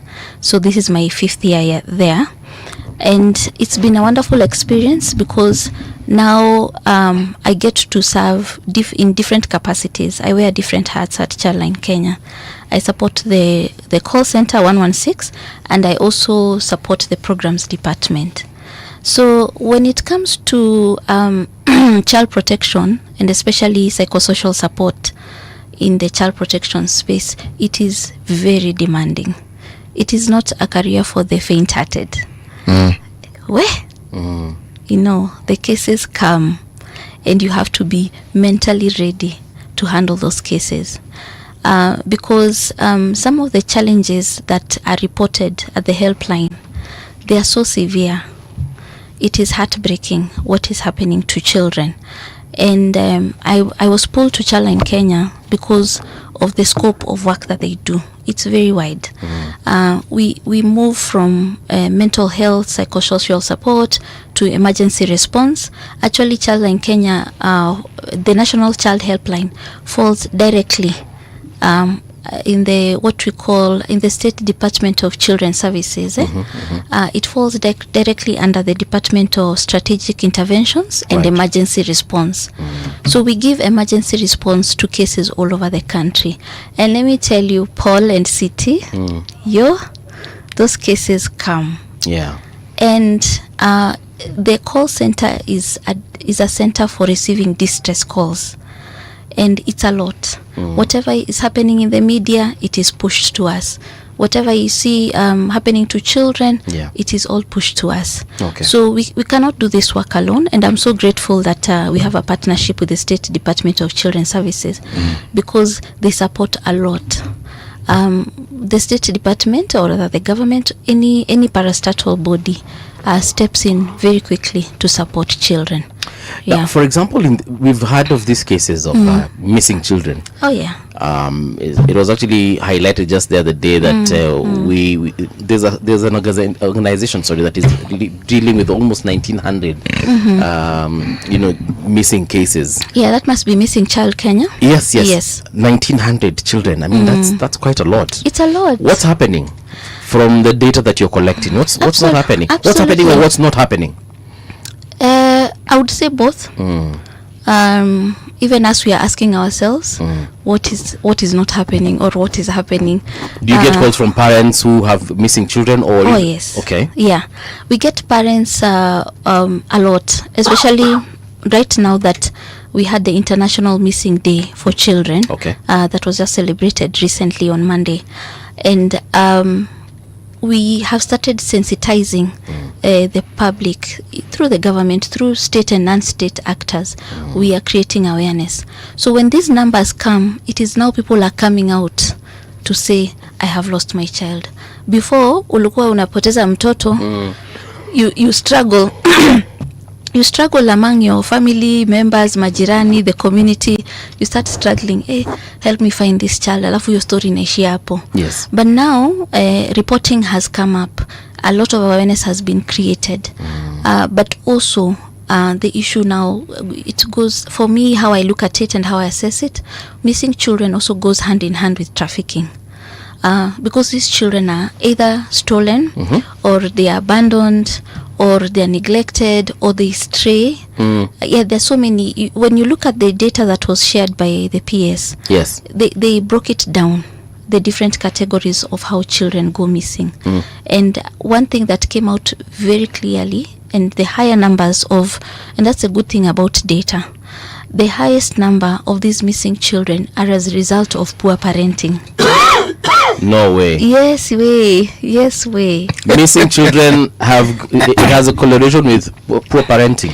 According to that report, when you look at how they've broken down, because that is data that was shared, and it was broken down. I'll also try and check for you where I saw it. It was broken down. Yes. And that's when it shows that these children are, and it even gave a specific number. They're children who are abandoned. Have you ever seen those children? You go somewhere with a child, and then kwa crowd too, somebody goes, and then the child is left stranded. We receive so many cases like that, and the children call, and the child calls and they say, I am so and so. Na especially akama kona good Samaritan, the good Samaritan will call and say, please talk to this child. I don't know this child. I've just met her on the road, or I've met him on the road. Please assist them. And then we call the child. What happened? And then they'll tell you, nilikuwa na mam, alafu akaniambia ningojae hapa, akaenda. You know. And how old are these kids roughly? The ones, especially those ones who are abandoned in the streets or in public places. It varies. It's from all the way to newborns to 18. Yeah. So we have hata mtu wa 18 anakuwa abandoned. Yeah. Yes. Okay, it's funny, but it's not funny. Let me ask this question. Yes. When you talk of bad parenting, what are the indicators of good parenting so that we can understand how bad parenting occurs? I wouldn't say bad parenting specifically. I would just say I think parents are just struggling with the parenting because it's not easy. Is there a time when parenting has been easy? Yeah, it's not easy. Parenting is not easy. I would share it as poor parenting as opposed to saying bad parenting, because not everybody has the skills to be a good mother or a good father. So we're saying people get into parenting without fully being cognizant of what it requires. Exactly. And then somewhere along the line, some headwinds come in their direction, and they feel this is overwhelming. Yes. And that is why the government has released a positive parenting manual. There's a manual, and the government has made in 2024 the government made its commitment to end violence against children, and it gave quite a number of commitments that it's going to do. And at the top of the list was parental support and caregiving. So because that's a need that came up as a result of the data that is being collected, because there's more information. When you ask the children what happened, they'll tell you, this is what happened to me. When they call, when Good Samaritans call, when the chiefs call, the number is used by everyone. Yeah, and one thing that comes out very strongly, you'll hear somebody say, huyu mtoto hakuwa anatakikana. Some children are neglected because there's a taboo. Some are twins, they're told in some communities wanasema twins kwetu, and the way for us it's a blessing. I know. It's a blessing. Yeah, we have several twins in the family. Yes. Look, I'm asking also in regards to what you're saying, the taboo thing, mara mtoto ni albino, mara amezaliwa akiwa mlemavu. So these are some of the things that actually lead to child abandonment. Hey. Yeah, like I'm just reading from what, just to break it down, in this category of 10,508 statistics that was given, it is broken down, and we are seeing abandonment cases were 6,820. Between which period? That period of January 2025 to March 2026. Yes. Okay, continue. So this is how it is broken down, so that you see the different categories of missing children. And then we have abductions, 1,952 cases. And then we have lost and found children, 1,636 cases. And then we have trafficked children, 173 cases. See, these children are trafficked to where? Mambo ni mengi. Mambo ni mengi because some are trafficked for child labor. Unfortunately, there is also child sex trafficking. So these children are also exploited sexually. The worst is the organ harvesting. It's really tragic because some children lose their lives. Depending on what by the time you're removing the liver, it's a wrap. It's a wrap. Yeah. Do we have statistics as to how many children die of the ones who are lost and the ones who can't be accounted for, and the ones who are still being looked for. Do we have statistics as to how many? No, let me start with something a little easy on the mind. Do we have statistics as to how many children actually just disappear in the course of a year in this country? And can we categorize it as to the ages of these children who actually disappear? Yeah, the information, we get it from the families, because they're the ones who give us the ages of the children, and also, of course, many other information that they give. But right now, the only information that has been released by the government is that statistic. I believe the data protection, we cannot disclose that because it is very sensitive information. But yes, the government has its system, and then the National Child Helpline has its system. But in terms of specific numbers, that data has not yet been released by the government. Missing Child Kenya. Yes. Is it a private entity or is it a government entity? The Missing Child Kenya, I would say, is a child protection agency that is run by a lady called Marianne. It is her organization, and so she has partnered together with the government in order to help in locating missing children, and they do a fantastic job. And just like I'm sure you've seen their posters. Yeah, I've seen the zinazunguka. But you said Childline Kenya, which is where you work. Yes. You are a PP. You call it the PPP. Yes, public-private partnership. Okay. Yes, so that's how the helpline runs. Yes, and we've been here for, I think this is 22 years now. 22nd year. So if you've been here for 22 years, you're telling me this problem has been with us longer than 22 years. Oh yeah. But the numbers are increasing. Break down for us, please. What is it that brings this about? Because if the numbers are increasing, yes, I understand the population of Kenya is increasing, but if what it is that you do is on the increase, people call, children call, all the associated issues that you deal with, is there a common thread, or are there common threads? What is it that brings this thing about? Why is it on the increase? Yeah, thank you, Siti, for that question. I think this also brings the conversation of push and pull factors, and these are very harsh economic times. And parents and caregivers are struggling. They're struggling to maintain the rising needs for children. I would say that as one. And at two, we have also gaps. We have gaps in our systems, whereby maybe the community is not aware in terms of safeguarding. How do we work together in terms of helping these children who are missing? Another issue I would talk about, the parenting skills that one have already shared before, movie. Parenting skills, whereby when a parent gets into a confrontation with their child, or they're having challenges with their child, unasikia mzazi akisema utakaa kwa hii nyumba, toka na uende. So some of these children also are chased away from their homes. Not to mention the street children. We have children who are on the streets who also run away. That is also a category that is at the helpline. One of the case categories we have is runaway children. Some of these children, on their own, they run away. Others, because of the situation at home, wanatafuta greener pastures, pia wao wanapotea. Unasikia I don't know if you saw that, it was on the media, this little girl who was 15 years old, and she was used to steal another child, and it was captured on CCTV. It happened, yes. Was it the one that we saw a young girl walking with another young girl wameshikana mkono? Yes, I saw it. And the little 15-year-old girl was told, if you help us get a child, no specific child, wanatumiwa now. Anatuma napatiwa assignment. Alafu akaambiwa ukituletea mtoto tunakupatia nini? Simu. So that is a 15-year-old. So you can see when children are pushed to a corner, they start doing things like that.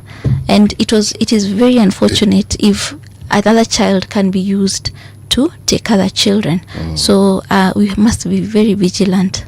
There's the issue, of course, of ransom. Like I remember just a few weeks ago, there's a parent who who lost her child na wakapigiwa wakaambiwa tume, I can't remember the amount of money. They were unable to raise that money, wakaambiwa kujeni maiti mahali fulani. You also get those cases as well? We do.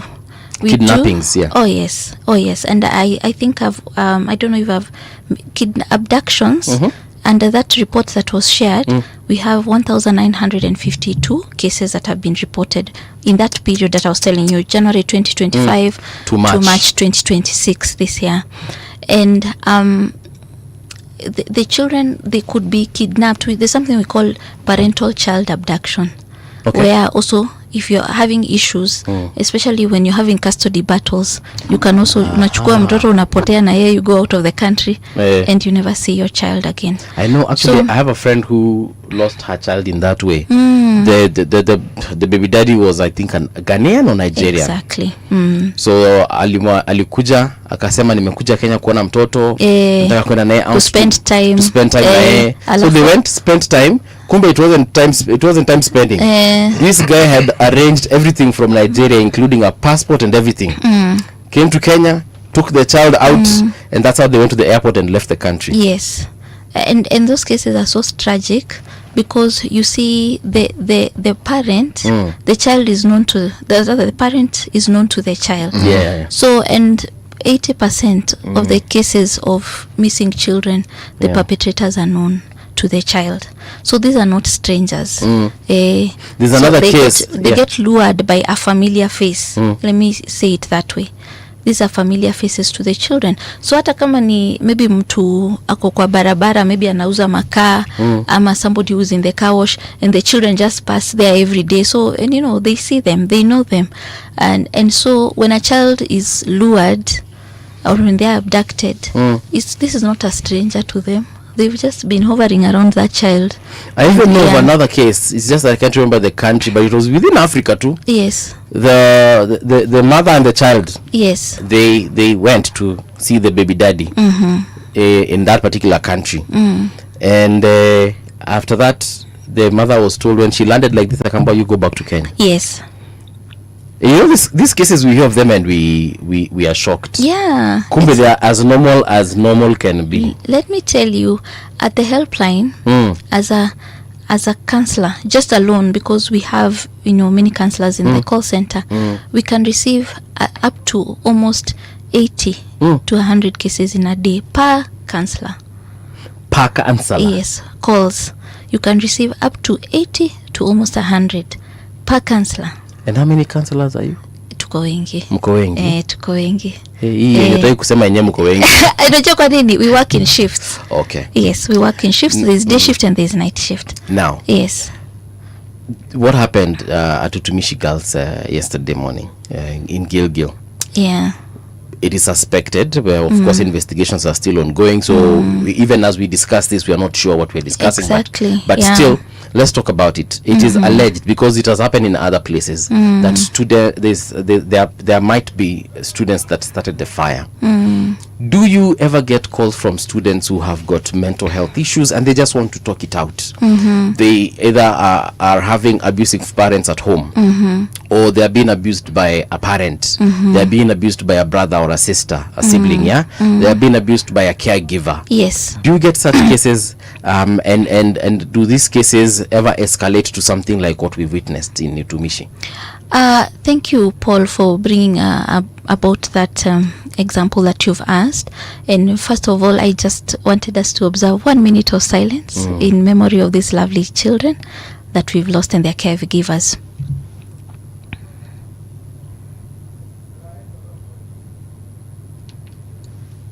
And condolences to the parents of this and the families of the children that were lost in Utumishi Academy, which is so tragic. It is very sad, and I like the fact that you said that we do not know. Investigations are ongoing. So allow me to just talk about conduct disorders. Okay. These are behavior issues that children have, and when you look at the challenges that children have in terms of behavior, it's not something that comes up at you overnight. it is something that a child starts building over time. And if it is not monitored early, or the intervention is not given early enough, yes, it escalates. And children do have mental disorders. And that is why in the DSM-5, the big book for psychology, it's called DSM-5. Yes. I almost asked which medicine is that. So there's a manual. There's a big manual that talks about mental disorders, both for children and adults. Okay. So they are categorized as behavior disorders. And children who have these conduct disorders can really do the most. First of all, we have those petty crimes ya kuibaiba. They start small. Kleptomaniacs. Yes, they start small. Sticky fingers. Sticky fingers. Anaanza small, anaingia kwa mfuko ya classmate, anachukua ka snack. It starts like that. And then it builds over time. So conduct disorders cases are so many. There are so many. And these children, when they're in the school setting, they tend to come together, they gang up, and then they start doing something, of course, that is going to damage the what is happening to the school or other children. And the cases that we receive, apart from the mental disorders that children have, we have institutions where these children are taken. And they're called statutory institutions. So when a child, the age of criminal liability in our country, in Kenya, is 12 years old. 12? Yes. 12? Yes. Okay, maybe help me understand. What is criminal liability? Yes. So it is where a child offender has done something that is deemed an offense according to the law. And they can be held personally responsible. Oh, yes. So not the parent, not a caregiver. No. It is the child. It is the child. Atajitetea mwenyewe. Si kujitetea, of course, this is where sisi we come in, and psychologists. But ako responsible personally? Yes. Okay. Ako responsible. All right. And before, in the repealed act, 2022, the current Children Act that we are using is the 2022 Children Act. It's a repealed act. Before it was 8 years, then it was moved to 12. Why now. 12? 12, I think, when it comes to, when you're talking about developmental milestones, a 12-year-old has a higher capacity in terms of reasoning. Okay, they know what is good and they know what is bad. We also have school rules.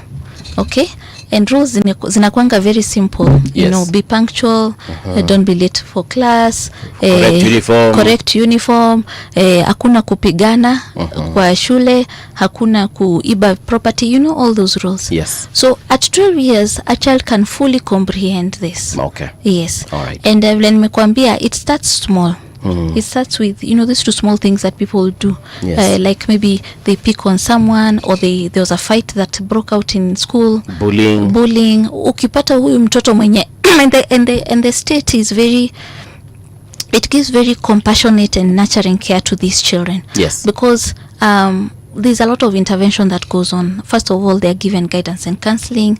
When it is escalated to the State Department of Children's Services, there's something that they undergo that is called supervision. So you find the State Department also monitors this child, especially if the child is having serious behavior issues in the school setting. So atakuwa nakuja kwa ofisi ya watoto, whereby there's a counselor. And a child in Kenya also offers psychosocial support in children offices. So they come to the office every week, and they have a calendar whereby your behavior is monitored. So when they come to, let me just give an example. A child who runs away, hataki kukaa shule, school fees imelipwa, uniform iko, the parents is really sacrificing for this child. But for some strange reason, they keep running away or always getting in trouble in school. Yes. Or wengine, they even carry phones. You're not supposed to carry phones. And then when it's confiscated, they become unruly. Why did you take my phone? They start maybe insulting the teacher. Yes. Anakuwa mkali, anakuwa aggressive. So of course, when the issue is beyond the school, because schools have counselors.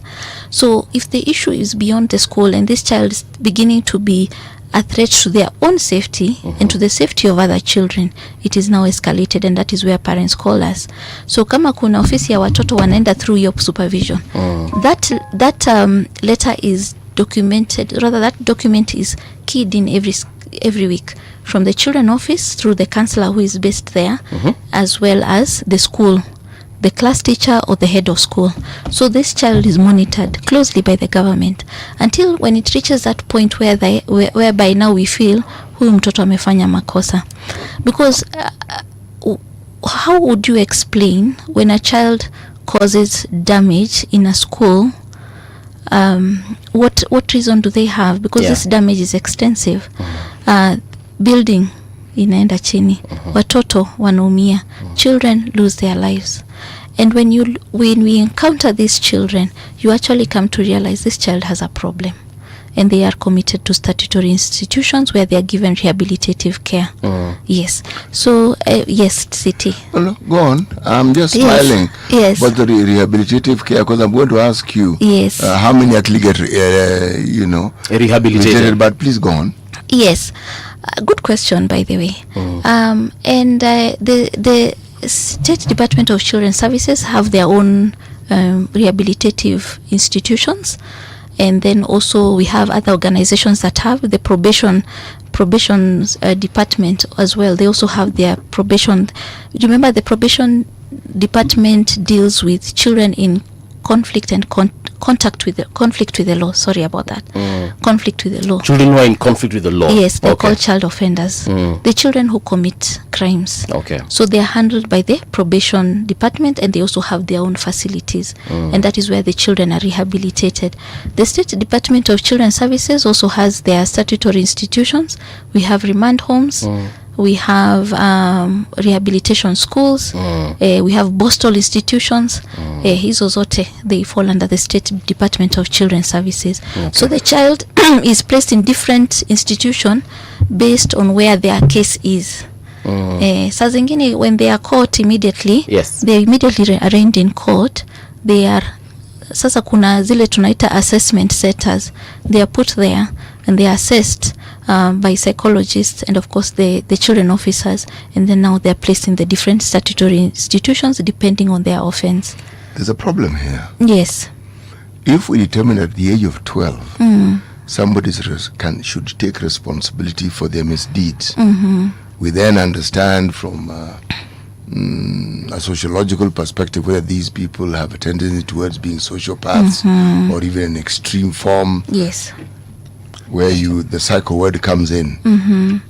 So essentially we are referring, they are being treated as mature minors. Yes and no. Well, they are, because if you're being held responsible. Oh yes. See, this is where my mind takes me. Yes. I'm thinking, if you take that particular perspective to its logical conclusion, and that a child is able at the age of 12 to understand fully and comprehend the enormity or the magnitude of the things they do, then why don't we allow 12-year-olds to get married? Because it is the same thought process that you are saying. If I can move to the point where I understand the wrong I'm doing. So let us talk about an institution like marriage, where somebody wants to get married. Yes. So by extension, can a 12-year-old be allowed to get married? And the answer will be no. Yes, so, absolutely. But now, do you see the dichotomy? Yes. Yes. Now, how do you set this right? And because we're talking about institutionalizing these children, that is seen as a solution, but I really wonder whether it actually works as a solution, because a problem has to begin somewhere. Okay? You know, there was a case in 1993, in which a boy, a 2-year-old called James Pulga, was actually killed by 2 10-year-olds. Yeah. Okay? The mother was in the shop. They saw this 10-year-old. They led the boy out of the shop, took him to a railway stopping somewhere, beat him to death. His mutilated body was found there. CCTV caught these individuals, 10-year-olds. They were jailed for 8 years. When they came out after those 8 years, they were given new identities. One of these young men continued exhibiting traits, antisocial traits, and kept going in and out of jail. The other one became a normal citizen and behaved well. Now, Oh, wait, maybe I can ask a quick question. Ask. When you say they went to jail, might you know what kind of institution they were taken? Or they were tried and taken to jail. It is a case where this in the UK marked the point where 10-year-olds were convicted of murder. 10-year-olds had never been convicted of murder. So they were taken to jail. Okay. Now you're asking me, was it a jail for young people? Was it the committee of UK? Yeah. No.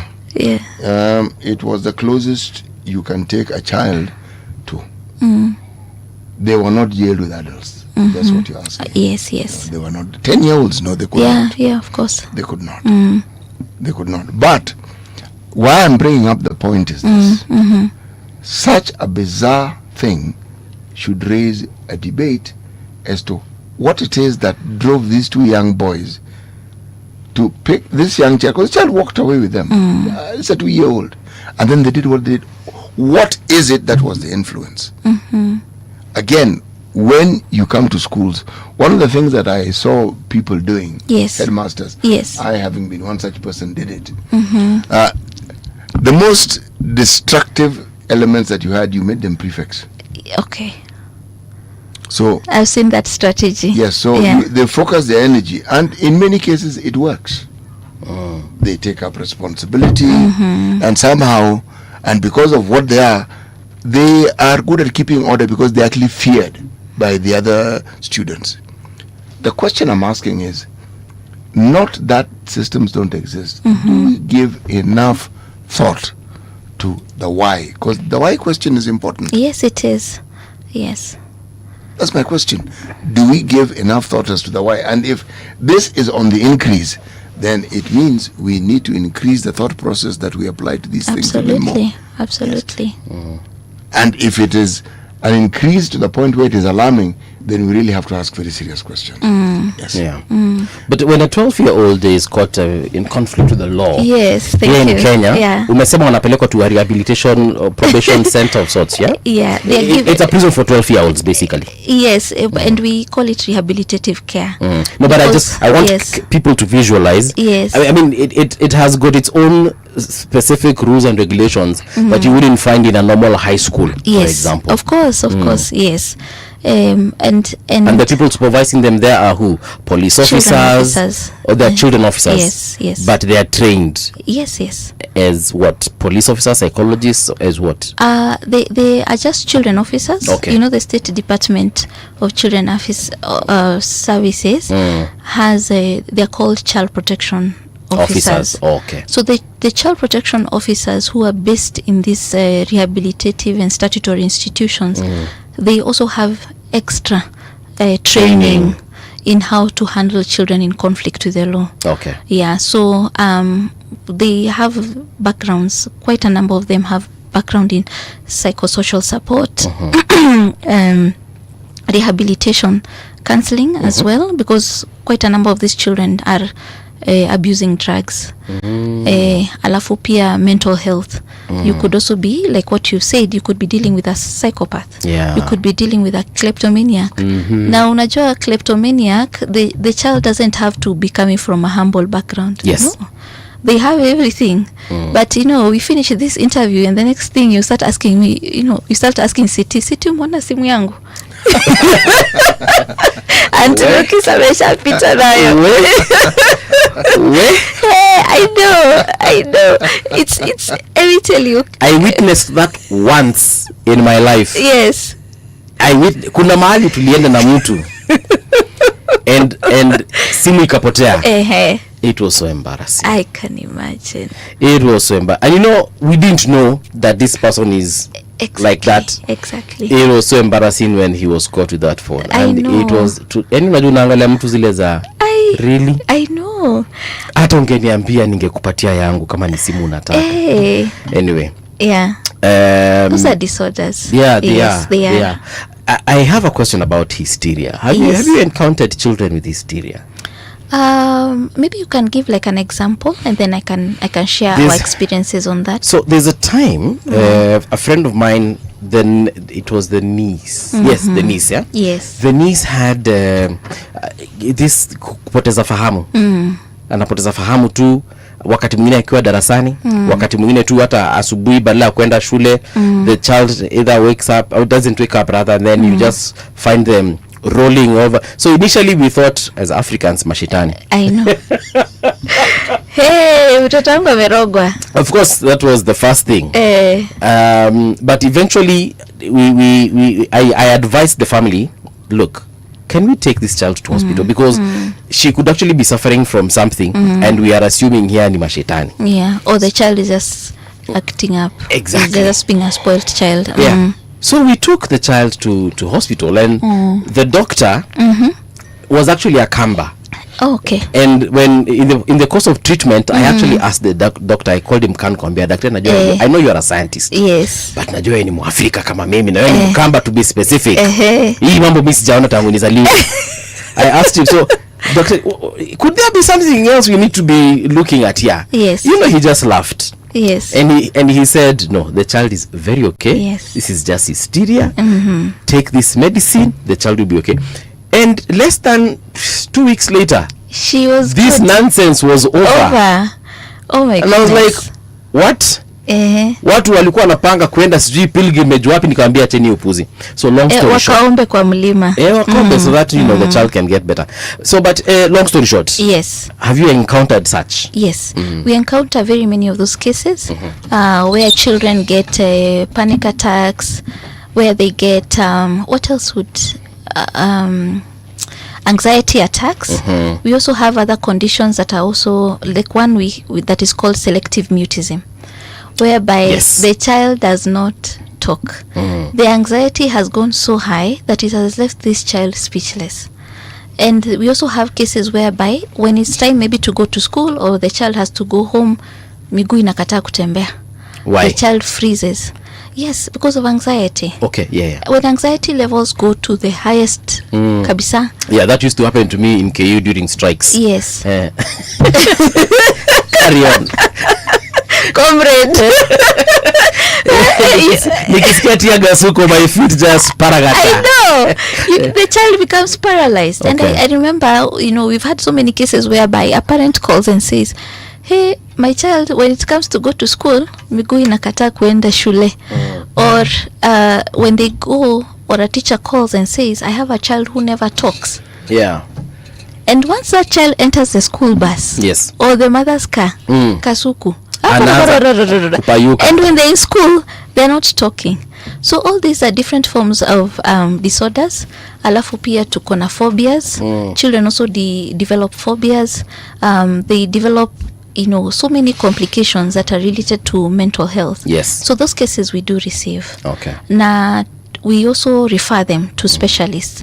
And some of them we even give them telecounseling, where you can either engage with the children, they can go to the different sub-county children offices, or refer them to specialists. Okay. So kesi ni zote, we get all cases. All right. And one emerging trend is the online safety. Right now, children are being abused in the online space. That also is an emerging area whereby it's really picking up very fast. The internet is, it's moving at a very fast speed. Yeah, so those are also what we call emerging trends. Okay. Yeah. There is a question, I believe. Yeah, it's a question. Yes. Eunice Kioko, this is your aunt, by the way. Yes, Auntie Kavindu. Hi, Auntie. She's asking, what percentage of kids in children's home are reunited with family, and do they make concerted efforts to trace them? Actually, this, especially for the missing cases. Exactly. Are they ever reunited? Yes, they are. They are, and I remember when I was reading for you the statistic from that document that from what was given here we have lost and found children, 1,636. That is the they have data. been reunited. They have been they are lost and they've been found and they have been reunited. And then we also have lost and found, but their families have not come to claim them. So the child was lost, they are found, so they stay under the care of the State Department. Sasa huyo mtoto anakuwa wa serikali. Then they are placed in statutory institutions. And right now we have a department that is called Alternative Family Care. So these children, when they are found, they are placed in a family setting, either through adoption or foster care or guardianship. Yes. Another one. This is Luis. Another one. Why? No, I'll read this on, later, but there's one on dormitories here. Yes. This is Vincent Ongeni. Vincent is asking, do we have national guidelines on dormitory standards, and does the Ministry of Education enforce these standards? Are you aware of such? Yes. It is there. It's actually called a safety manual. It's a very elaborate guideline that has been put together by the Ministry of Education. And it talks about disaster management in the school environment and how you can respond to it. But more than that, it talks about having a safe and nurturing environment for children. Yes. And that is why when this fire, breakouts start coming up, people they start asking questions like, was there risk management? Was there safeguarding policies in place? And that is why unapata ya kwamba kuna stampede, and are these children trained when an emergency breaks out? How to handle themselves? Yes. How what do you do if a fire breaks out? Okay. So fire drills. Iko kwa hiyo manual, very elaborate, and that is why we are broken, by this tragedy. John Mungai actually says any institution that does not practice emergency drills should not exist. That is fire drill etc. Everyone needs to be prepared in case of an emergency. I agree. Luis India alisema, why do you think our public safety campaigns still focus so heavily on stranger danger and external threats, yet the vast majority of danger and external threats harm comes from people familiar with the children? Yeah. I think these are what I would say are some of the gaps that we are experiencing at the moment, because every head of school is aware of these regulations. Okay. Yeah. So when these issues come up, because you see 90% of the children die because of stampedes. So what is the school? What did they do? Had they put safeguarding measures? Because it all boils down to the child protection policy in that school. Okay. In addition to, of course, the safeguarding, the safety manual that the Ministry of Education, I think the heads of school have a heavy responsibility in determining the safety of children in the school setup. All right. Yeah. There's some ladies traveling to Butere. They're tuned in. That is Dinah, Mweni, Leah, Mwende, Violet, and their driver Samuel. They're saying they have loved the conversation. They're listening as they travel to Butere, and I hope everyone else has captured this information, and it's hopefully it's helpful to them. Yes. Tukumbushe your helpline tena, and it works. Yes. Itaingia. Pigeni tafadhali. Tutapiga tu. And we are ready we are ready to support the children of this great nation. I also want to add that we have a WhatsApp number. Yes. 0722-116-116. You can chat with the counselor. Whenever you make a call to the helpline, please note that it's a counselor who receives, and this counselor are trained in emergency response and trauma-informed care. Okay. Yes. Thank you so much. Asante sana. This is where we shall come to a stop. Absolutely. All right. Yes. Karibu sana. In the next hour, we are having a conversation still around the maneno ya wanafunzi. We want to talk to Dr. Maina wa Gaithuru. He is the Secretary General, National Parents Association, Kiambu and Central Region. We want to discuss the recurring fire tragedies in schools and what parents are doing to ensure that we do not have a repeat of this. So don't go too far. We will be right back.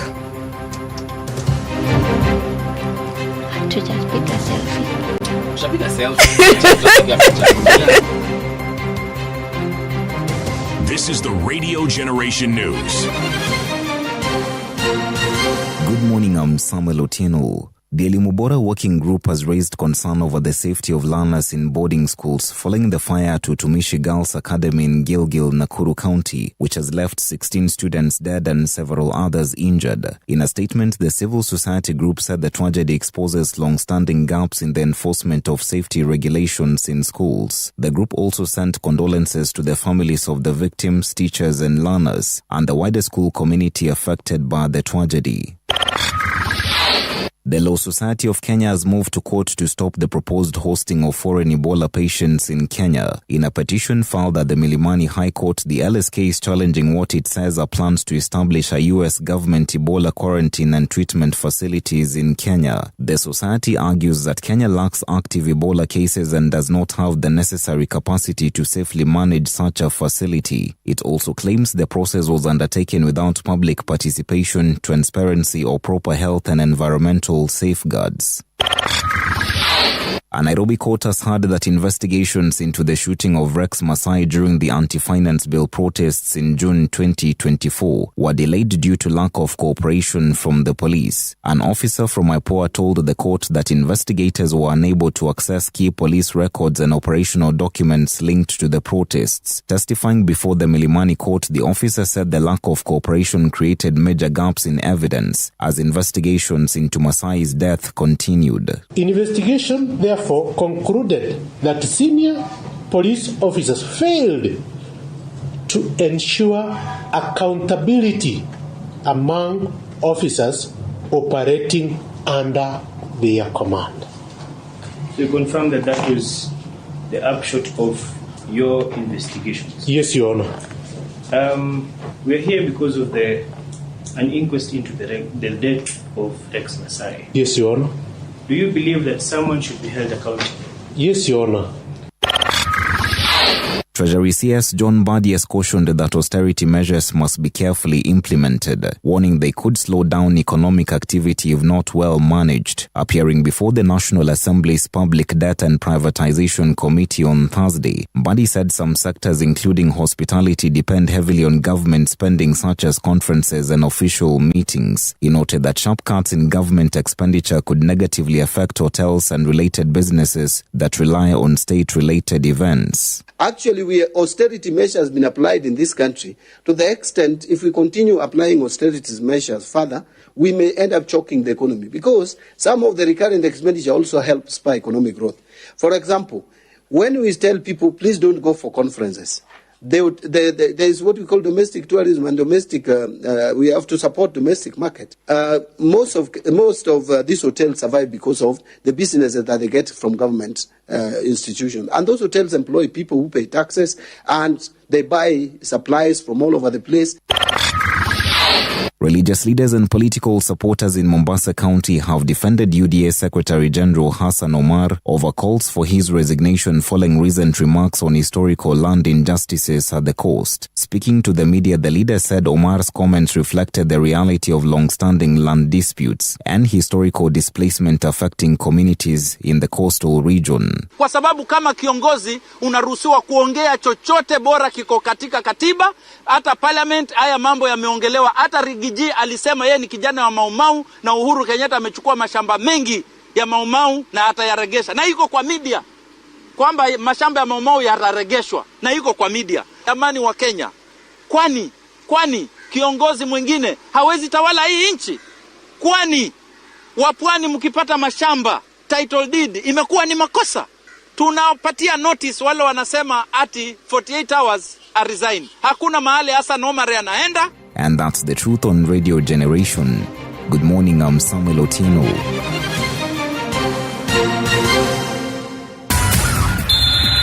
Sports on Radio Generation. Good morning, I'm Samuel Otieno. Lionel Messi will play in his 6th World Cup after being named in Argentina's squad for the 2026 tournament. The 38-year-old captain helped Argentina win the World Cup in Qatar after beating France in the final 4 years ago. Messi now holds the record for the most World Cup appearances with 26 matches and will join Portugal's Cristiano Ronaldo as the only male players to feature in 6 World Cups. Kenya's George Kilonzo has made his debut at the ongoing 2026 Para-Fencing World Cup in Florida in the US, just 6 months after taking up the sport. Speaking to Radio Generation on Thursday, the young athlete said he remains hopeful about his future and dreams of competing at the Paralympic Games one day. And today competitions was tough because it was my first time to participate in this game. So I'm going to get more experience because I love this game and I want to qualify in Paralympic 2028 in Los Angeles. And that's your sports update on Radio Generation. Good morning, I'm Samuel Otieno. Sports on Radio Generation. The views and opinions expressed on this program are those of the guests and do not necessarily reflect the views of Radio Generation. Radio Generation assumes no responsibility or liability for the interviewee's views. This is Radio Generation. In the beginning, there was morning radio. But now there is Radio Generation's The People's Breakfast, curious and bold, getting facts from the shadows. That's what it is. Now, as the city wakes and secrets stir, a bright new voice shines. The People's Breakfast, your morning, your voice, your journey. Good morning. Good morning, my neighbor. Welcome to the home of hard truths and bold insights, Radio Generation. All right, welcome back to Radio Generation. The time right now is 9 minutes past 8 o'clock. How are you doing? I hope everything is good on your end. In this particular hour, we're still focusing on the tragedies that have happened in the last couple of years as far as school fires are concerned, and also just other kinds of tragedies in schools. For example, kuna moja nilikuwa nimesema ya Ngando. My producers told me that school is back to operations. I had thought they shut it down, but good for them. And the other tragedies that have happened from Changuli, kuna yengine tulikuwa tumeambiwa, if I can just remember them haraka hapa before ni meze. It's important to mention these things because they mean something. So there was the Utumishi Girls, of course, that happened yesterday. Hillside and Darasha, Kakamega Primary in 2020. In 2017, we have Moi Girls High School, Sumbi Girls in 2012, 2010 and Darasha Boys, 2001 Changuli, 1999 Nyeri High School, 1998 Bombolulu Girls, now it's known as Mazera's Memorial Girls. This one is in Kwale. 26 girls died in 1998, and then in 1991 we have St. Kizito Secondary School in Meru. 19 girls died while 71 were also raped. Quite a tragedy indeed. With us in studio, like I said, is the Secretary General of National Parents Association, Kiambu and Central Region, Dr. Maina Wagaidhuru. Daktari, good morning. As much as I know as parents, it's not really a good morning, but karibu sana. It's for lack of better word, we always say good morning. But I think we should observe, I think, a minute of silence. Sure. In respect of the demised kids who are fortress, and I still think that could be somebody's mistake. So observe a minute of silence in respect.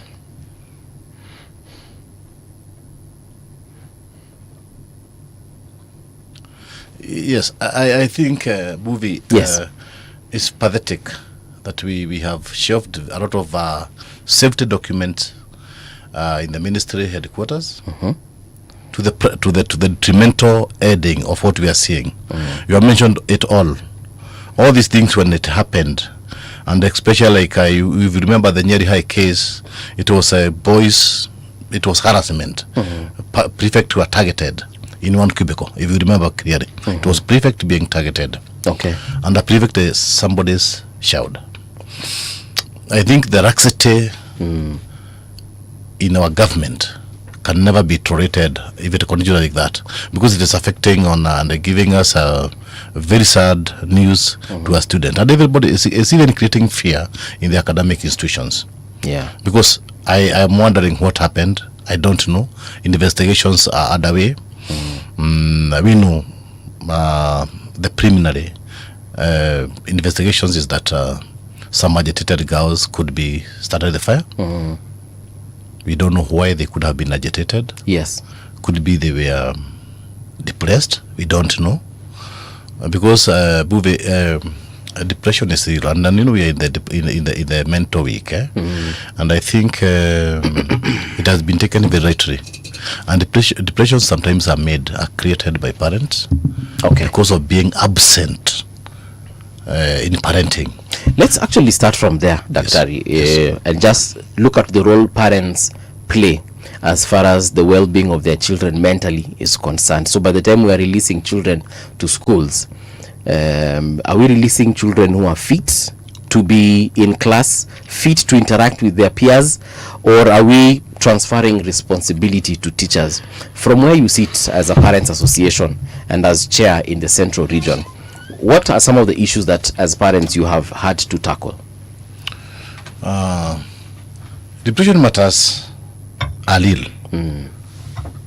And I think parent lacks the know-how to know when a child is depressed. Okay. And depression can be made by so many other factors. All right. It could be because of drug abuse, substance abuse, and it is there. It's prevention in schools. We are dealing with cases of bangi in different schools and other substances. Yeah. Recently, you might have seen some trading news of some Mombasa women selling some merchandise near schools, and they are racing it with some drugs. And So this one selling what? Some drug substance. Drug substance could be ice cream. So we should actually observe very clearly who is mechanizing what near the school, and it should be disallowed to trade near the school, because I hear, and it might be rumors and it might be true, like recently in Kagemi, a woman who was actually beaten severely by members of the public simply because they noted that he had been selling something and racing it with something. It was an ice cream and it's being raced with something outside the school. Yeah, just by the school gate. And I hear that some of these drugs have the ability to drug the children, to make them docile, and then could be it is also contributing to the children trafficking syndicate, which is it's neither here nor there, but it is real, and many children are actually being abducted. That is a very serious yes. thing. And you note that there are kiosks. I think as bars are treated, even kiosks that are selling or doing business near schools should be investigated, should be inspected. They should even use sniffer dogs, because these dogs are fed by taxpayers' money. And for what purpose? If they cannot protect our children, then they are not supposed to be there. Okay. So I think the government should enforce safety of our children first. If one politician can be guarded by more than 100 soldiers, then why should our children not be guarded? This is a very serious matter. It looks like fun, but if one individual. Now I'm picturing my member of parliament having 100 guards. Yes. Okay. And even their ranches are guarded. Yes. Their empty houses are guarded. Why can't we put more emphasis to the Kenyan child in schools? There are many schools without perimeter walls.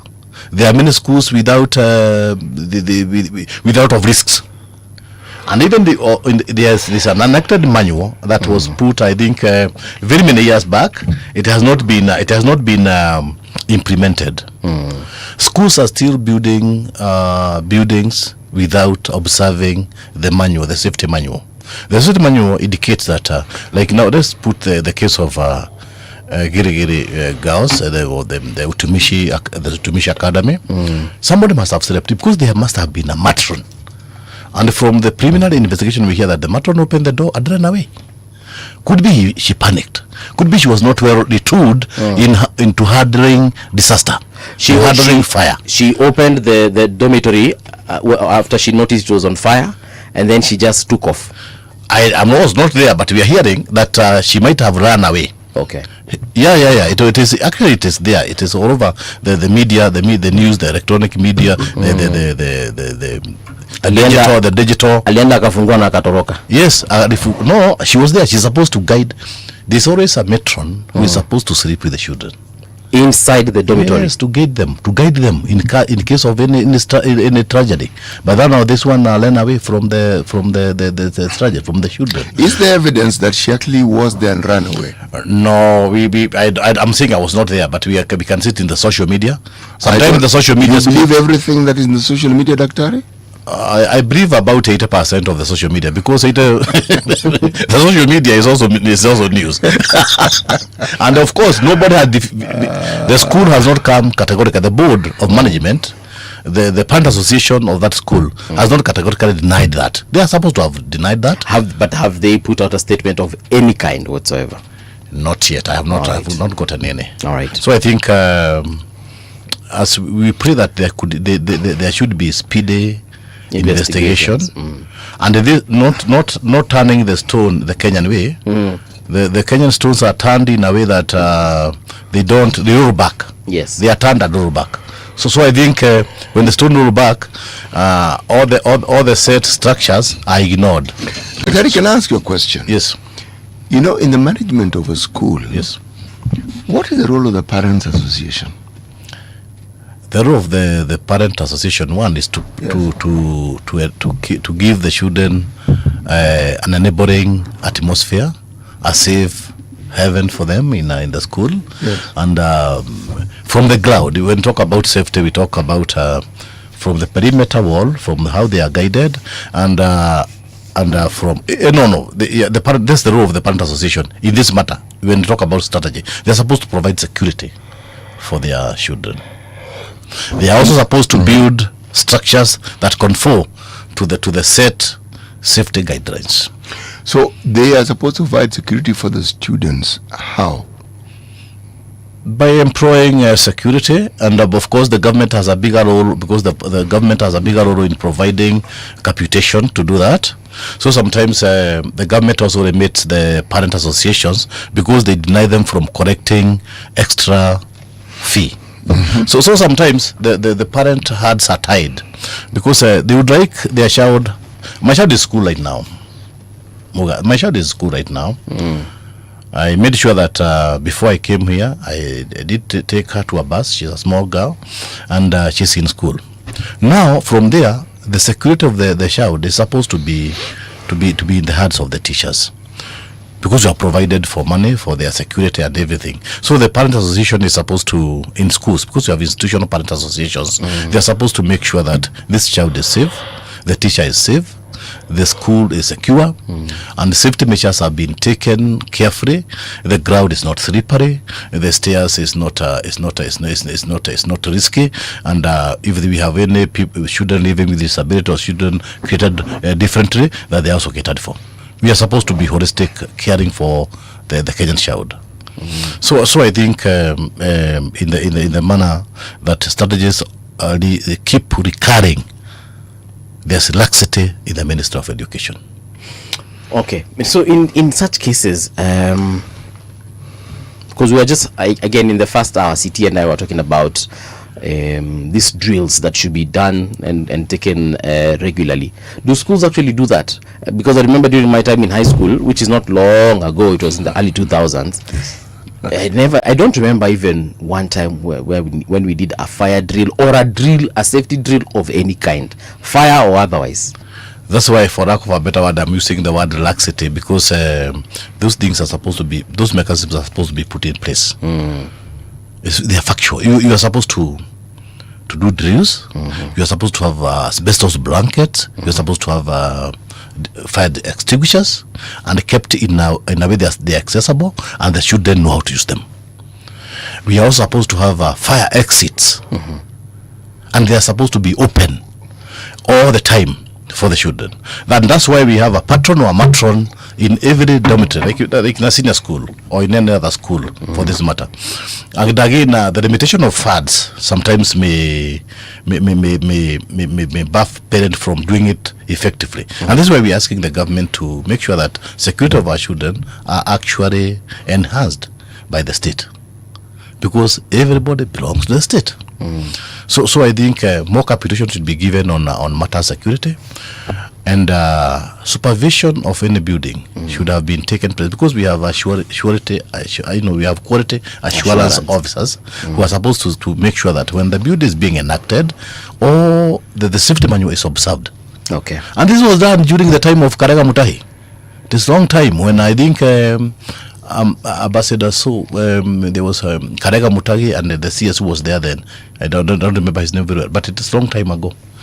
Also, we were immediately the tragedy. We were notified of the tragedy yesterday. Some of the questions we were asking, and I remember asking this is: do security officers in the schools do patrols? For example, do they just walk around the dormitories to confirm that everything is okay? If the doors are supposed to be locked, are they locked? Are they secured well? perhaps people have not trespassed into the schools, bringing in contraband and so on and so forth. Do we have that kind of?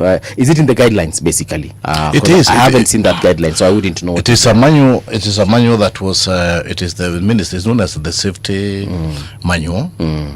And it's supposed to be. You can even download it. Yes, it is a manual that you can download. It's in the does it provide for the let me call them, because tumezoea kuita watchman?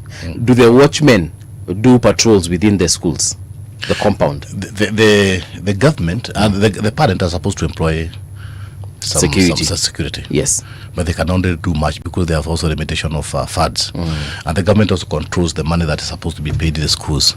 However, and this is what I said on a serious note, that the government is supposed to make sure that there's some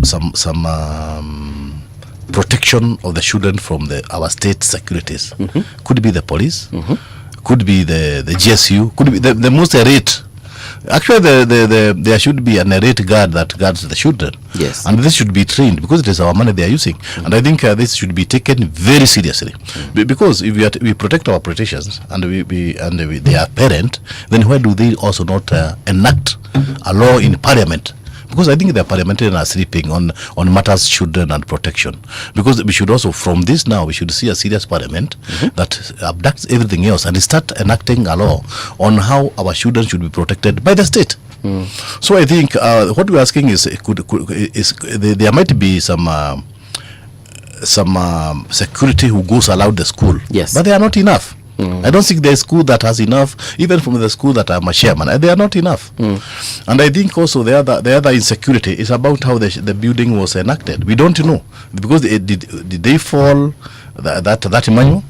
Or the manual was just shelved in the school? Did they follow it? Was there doors are supposed to open from outside? I noted that the windows of Utumishi are opening from outside. So that means they can be pushed. Yes, they are opening from outside, and they don't have any grill. So I think the safety measures might have, but now the fact that this fire might have been lit by a student or a group of students, then we ask, where were the teachers? Where were the freaking team that could have seen that, made sure that there was no fire?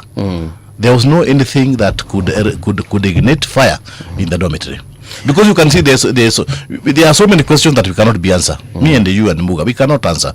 Because now, how did the fire apparatus entered? So you're asking, how did they get matchsticks? Access to whatever they used to fire starting. That isn't difficult. Huh? Yeah, I mean, students smoke all the time. Remember, we've had incidences where students have been found with kerosene. Okay. Petroli. And our potential fire was averted. A matchbox is easy to conceal. Even a lighter is very easy to conceal. You know, the point you raise and why it is valid, and why it is that I asked about the role of the Parents Association. Yes. In an earlier time, it was called Teacher Parents Association. I remember. It is still. It is still called. It is to have PTA. It is to have teachers. It is PTA, not just PA. Okay. Well, this one is the constitutional one. Yes. But there's the PTA for the school. But the formation is that we have two teachers also in the parents, the National Parents Association. No, in the institutional PA, it is made of parents and teachers also. Because you know the core of business in a school is academic. Yes. So we must have teachers in the institutional PA. For the sake of the listener who might not have made that distinction, you belong to the National Parents Association. Yes. All right. Yes. Which was born through an act of parliament. Yes. Right. Yes. And then there's the PTA. Yes. Ile ya shule. Okay. So you belong to both. Ya serikali na ingine ya shule. They are not two. They are just one. We start from the institution. The PA is enacted by Section 55(2) of the Basic Education Act of 2013. Okay. Then it gives guidelines, and it says in the third schedule they are the role of the Parents Association. And in 6A, to be very specific, they start lowering the laws. All right. One is to give the nutritional value for the children. Again, there's all those laws, including the motivation of the teacher and the runner, as now we are calling them. All right. So in fact, the act is not short of wording on the role of the parent association, including funding and charging of the fee. But again, when we go to the Basic Education, the Basic Education Act, it also gives the ministry a bigger role to provide for this child, because the education is supposed to be free and compulsory. Okay. Supposed to be free and compulsory. All right. I just needed us to make that distinction. Yes. So thank you. Yes. City, you may ask. You see, when we look at how our schools are structured, whether it is boarding or day, the input of the parents was deemed to be important. That is why you have this association. Your children are learning there. The school is within your locality. So the participation of those who have vested interest in the school becomes mandatory. Maybe I didn't go into details, and I will now.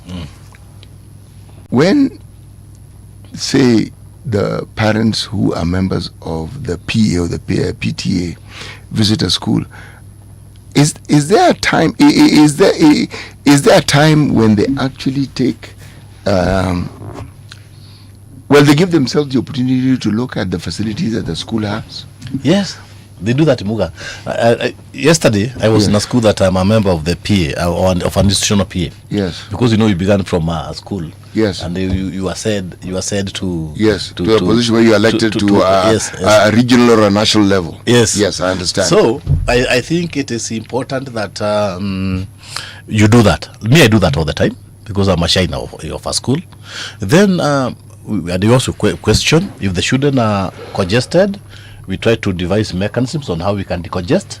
That of course calls for building a new infrastructure, and this is where could be many schools could go wrong. I know there could be. I am not sure, but there could be laxity in some institutional peers where they could not even know how the children are sleeping. You see my question? Yeah. Why I ask about the PA? This school had a PA. Okay. And it has a BOM. It has a PA and a BOM. Yes, and a BOM. Now, the BOM, I am simply asking. I know what the ministry is supposed to do. I understand the supervisory role and the inspectorate role that they play.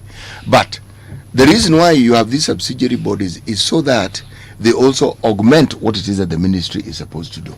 So when you say this is what the ministry is supposed to do, the PA will have parents who have children in that school. The board of management will be comprised of people who belong to that particular community. What role do they play in ensuring that the educational institution that they are part of actually meets each and ticks every box that is required by the regulations that we have in education? In fact, just to correct a bit, the Basic Education Act of 2013 states very clearly that we have 6 parents in the BOM. We have 6 parents in the BOM. If you read the section 56 of the Basic Education Act, how is the composition of the BOM? The 6 parents. Then we have 2 people from the community, 3 from the sponsor. The sponsor are the churches, our institution that is sponsoring, because even the CEB sponsors some schools. So I think parents have the biggest role and the biggest blame in case of matters insecurity in a school, because they compose the BOM, they compose the parent association. Yes. However, they are hard capped because of finances are actually given or it is given by the government. Capitation is given by the government. It's the government that finances the biggest deal.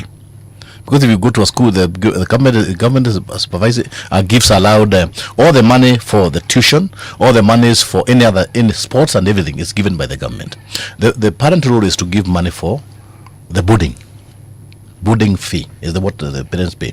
Of course, that is not very practicable because could be what the government gives is not enough, and the parents sometimes they complement what the government gives. But the biggest role is by the parent. Also, at this juncture, what I would say is that the parents should be very categorical. They should also inspect what is in their schools now, not tomorrow, now, so that we prevent a future occurrence of these fires. And again, the major casualty for fires, because the students shall be interrogated, it could be in this that term, the second term, we hear so many fires. Why? they shouldn't have this utopia about fire, about examinations. They might be running away from an examination, and they think the only way is to ban a dormitory, and they don't ban classes. There is no school that has banned classes. They only ban the dormitory because they know without a place to sleep, they have burnt libraries as well. They ban, but in many cases. But classes they've never banned. But in many cases, it is the dormitory. It is the dormitory because they are very sure, or within their thinking, that if we ban where we sleep, we shall be sent home. And they don't. And they're right, because after all, what other lad? So that's what they do. In many cases, and we have gotten in many cases, and they know how to write fire. They start with a mattress, and they know if the mattress is very good combustible material, and then they can spread the fire very quickly. So, at this juncture, I don't know the mechanism that can be put in place to make sure that children do not have anything that can lit fire. Because that's the only mechanism that we bar them from. But the mechanism is already in place. If I ask me, see, the reason why I'm laboring on this point of the various roles that the BOM and the Parent Association have is because those are not just a check and balance. They are a support system for the school. Yes. To ensure that things actually work. Now, when these people are there and all these bodies are constituted within the school, surely the other role that we then ask is, how many students do we allow to be in a class? And I'm asking this question for a very simple reason. If you are a teacher, there's a limit to how many students you can actually manage effectively. If you have 80 students in a class, half the time you will not know what on earth the students are doing. If you have a manageable class and you're a trained teacher, you can even figure out who your students are, what their leanings are, what their peculiarities are. You will be able to. And these errant behaviors that children tend to exhibit, teachers are trained to pick these things up. Yes. But if the student's body is huge, that teacher becomes ineffective. Doctor, of all the fires we've had in the last couple of decades, yes, have we ever analyzed all of them and said that this is the reason, especially those fires that have been started by students? Wachana ingine ya sijui electrical fault na ile ingine mali wasichana mpaka wakarepiwa, forget that one. Hii ingine ya wanafunzi kuakisha moto. What are the reasons why they do that? You live in this country as I do. Yes. And investigations in many cases are never made public. And Momuga could be a bit elderly. Can you also tell us, as have you ever had any way forward after a strategy, after a tragedy? A tragedy happens today, and then there's a committee is formed. Another one happens, a committee is formed. I'm telling you, like when the manual was acted, when the manual was set, and it was set by academicians, it was supposed to guide us on how to do things. It also spoke about threats, the human threat in our children. It even spoke about stress in our children. And this is now how it's supposed to be managed by effectively the government employing a counselor in every school, and then making sure that these children are spoken to. They have somebody to debrief them when there's something that happens. And even in many cases when we had all those other instances, including Shanguri and things that we don't want to even to remember because it's like opening a can of worms. I think it is important that the government gives us the way forward on what they found out in all those investigations. They have never been made public. For example, you have just said right now that sometimes wanafunzi wanaogopa kufanya mitihani. Yes. Have we spoken to children before every examination, especially a major one like KCPE, KCSE, mock examinations, end of year exams that determine whether you are going to go to grade 6 or no, or you will remain in grade 6, or you will go back to grade 5 because clearly you've been wasting the last 1 year? Do we have that mechanism to just calm the children down? Because I remember when I was in school, exams zilikuanga stressful for sure. Now that I remember, enye zilikuanga stressful. And I'm not even talking about the university ones. At least university you have the option of retaking a single unit. This other one, in a determine whether you're going forward or not. Have we come up with mechanisms, whether it's the PTA or just the teachers, to talk to students and tell them, look guys, this exam you will do, and it will be over, and we shall move on to other things. Pass or fail. That is done all the times and effectively. And the children know, like they are this when these days. I don't know whether in your time, when you came out from holiday or from midterm, yes, you had an exam known as an opener. In Nairobi school, I don't remember such a thing. But listen, of late. No, those exams, they existed. They existed. Yes. Even some schools, even when you came into Form 1, you finished with Standard 7, because that was in my time. You sat for another exam. What I remember we had, whether it is they will put you in this class or the other. What I remember we had was just a cut to refresh what we had learnt last term. So it wasn't at any exam, and the teachers were at liberty to give it at any one point within the opening week. But anyway, you were saying something, Dr. Yes, you see, they are inducted. They are even made aware that this examination is just an examination to see whether you had been studying when you were at home. Yes. And in many cases, Muga, you find that when our children go back to school, they will be blank. They will have known nothing. What will come again here, that the parents do not even take their children into, or they don't even interrogate their children to do the assignment, because we are too busy, looking for money in other engagement, and looking for money for what? To make the child to pay the school fees, and somehow abducting our responsibility of being there, because ample time is what has lacked to in parenting. Ample time to retool the child, to speak to the child, to actually tell them this is what I'm going through, because there are so many parents who doesn't even tell the child this is what I earn. This is supposed to reduce stress to the child.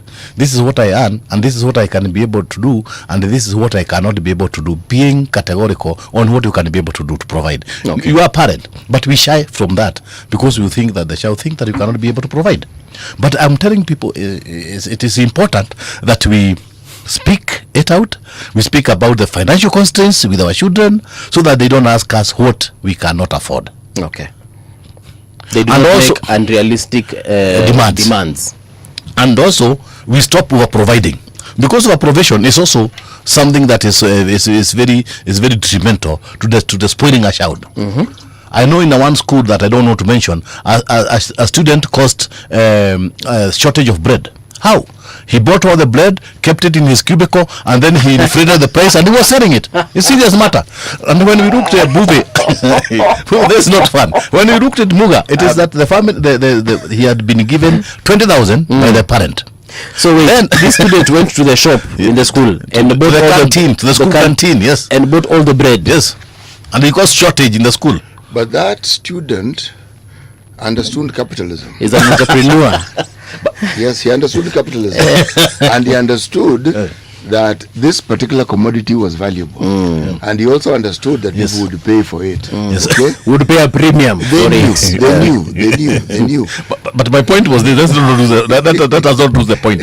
I was talking about over provision movie. That does not lose the point here. Okay. Over provision. I mean, giving a child 20,000 pocket money, surely. No, listen, I don't even fit that statement. That was another statement. Okay. The parent came to us because I was a member of the BUM of that school, and I came and told us the child had an ATM. Those days there were no ATMs. Today we give them money through the ATM.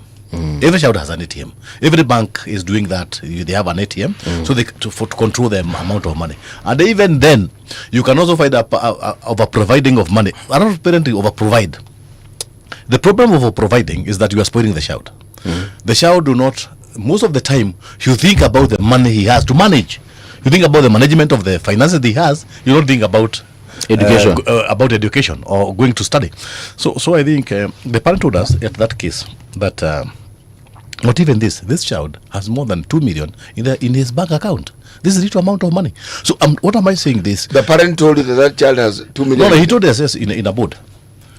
Now we said I'm talking this to that because I know parents are listening. When you provide and you spoil your child by giving them the money, you are making them stupid.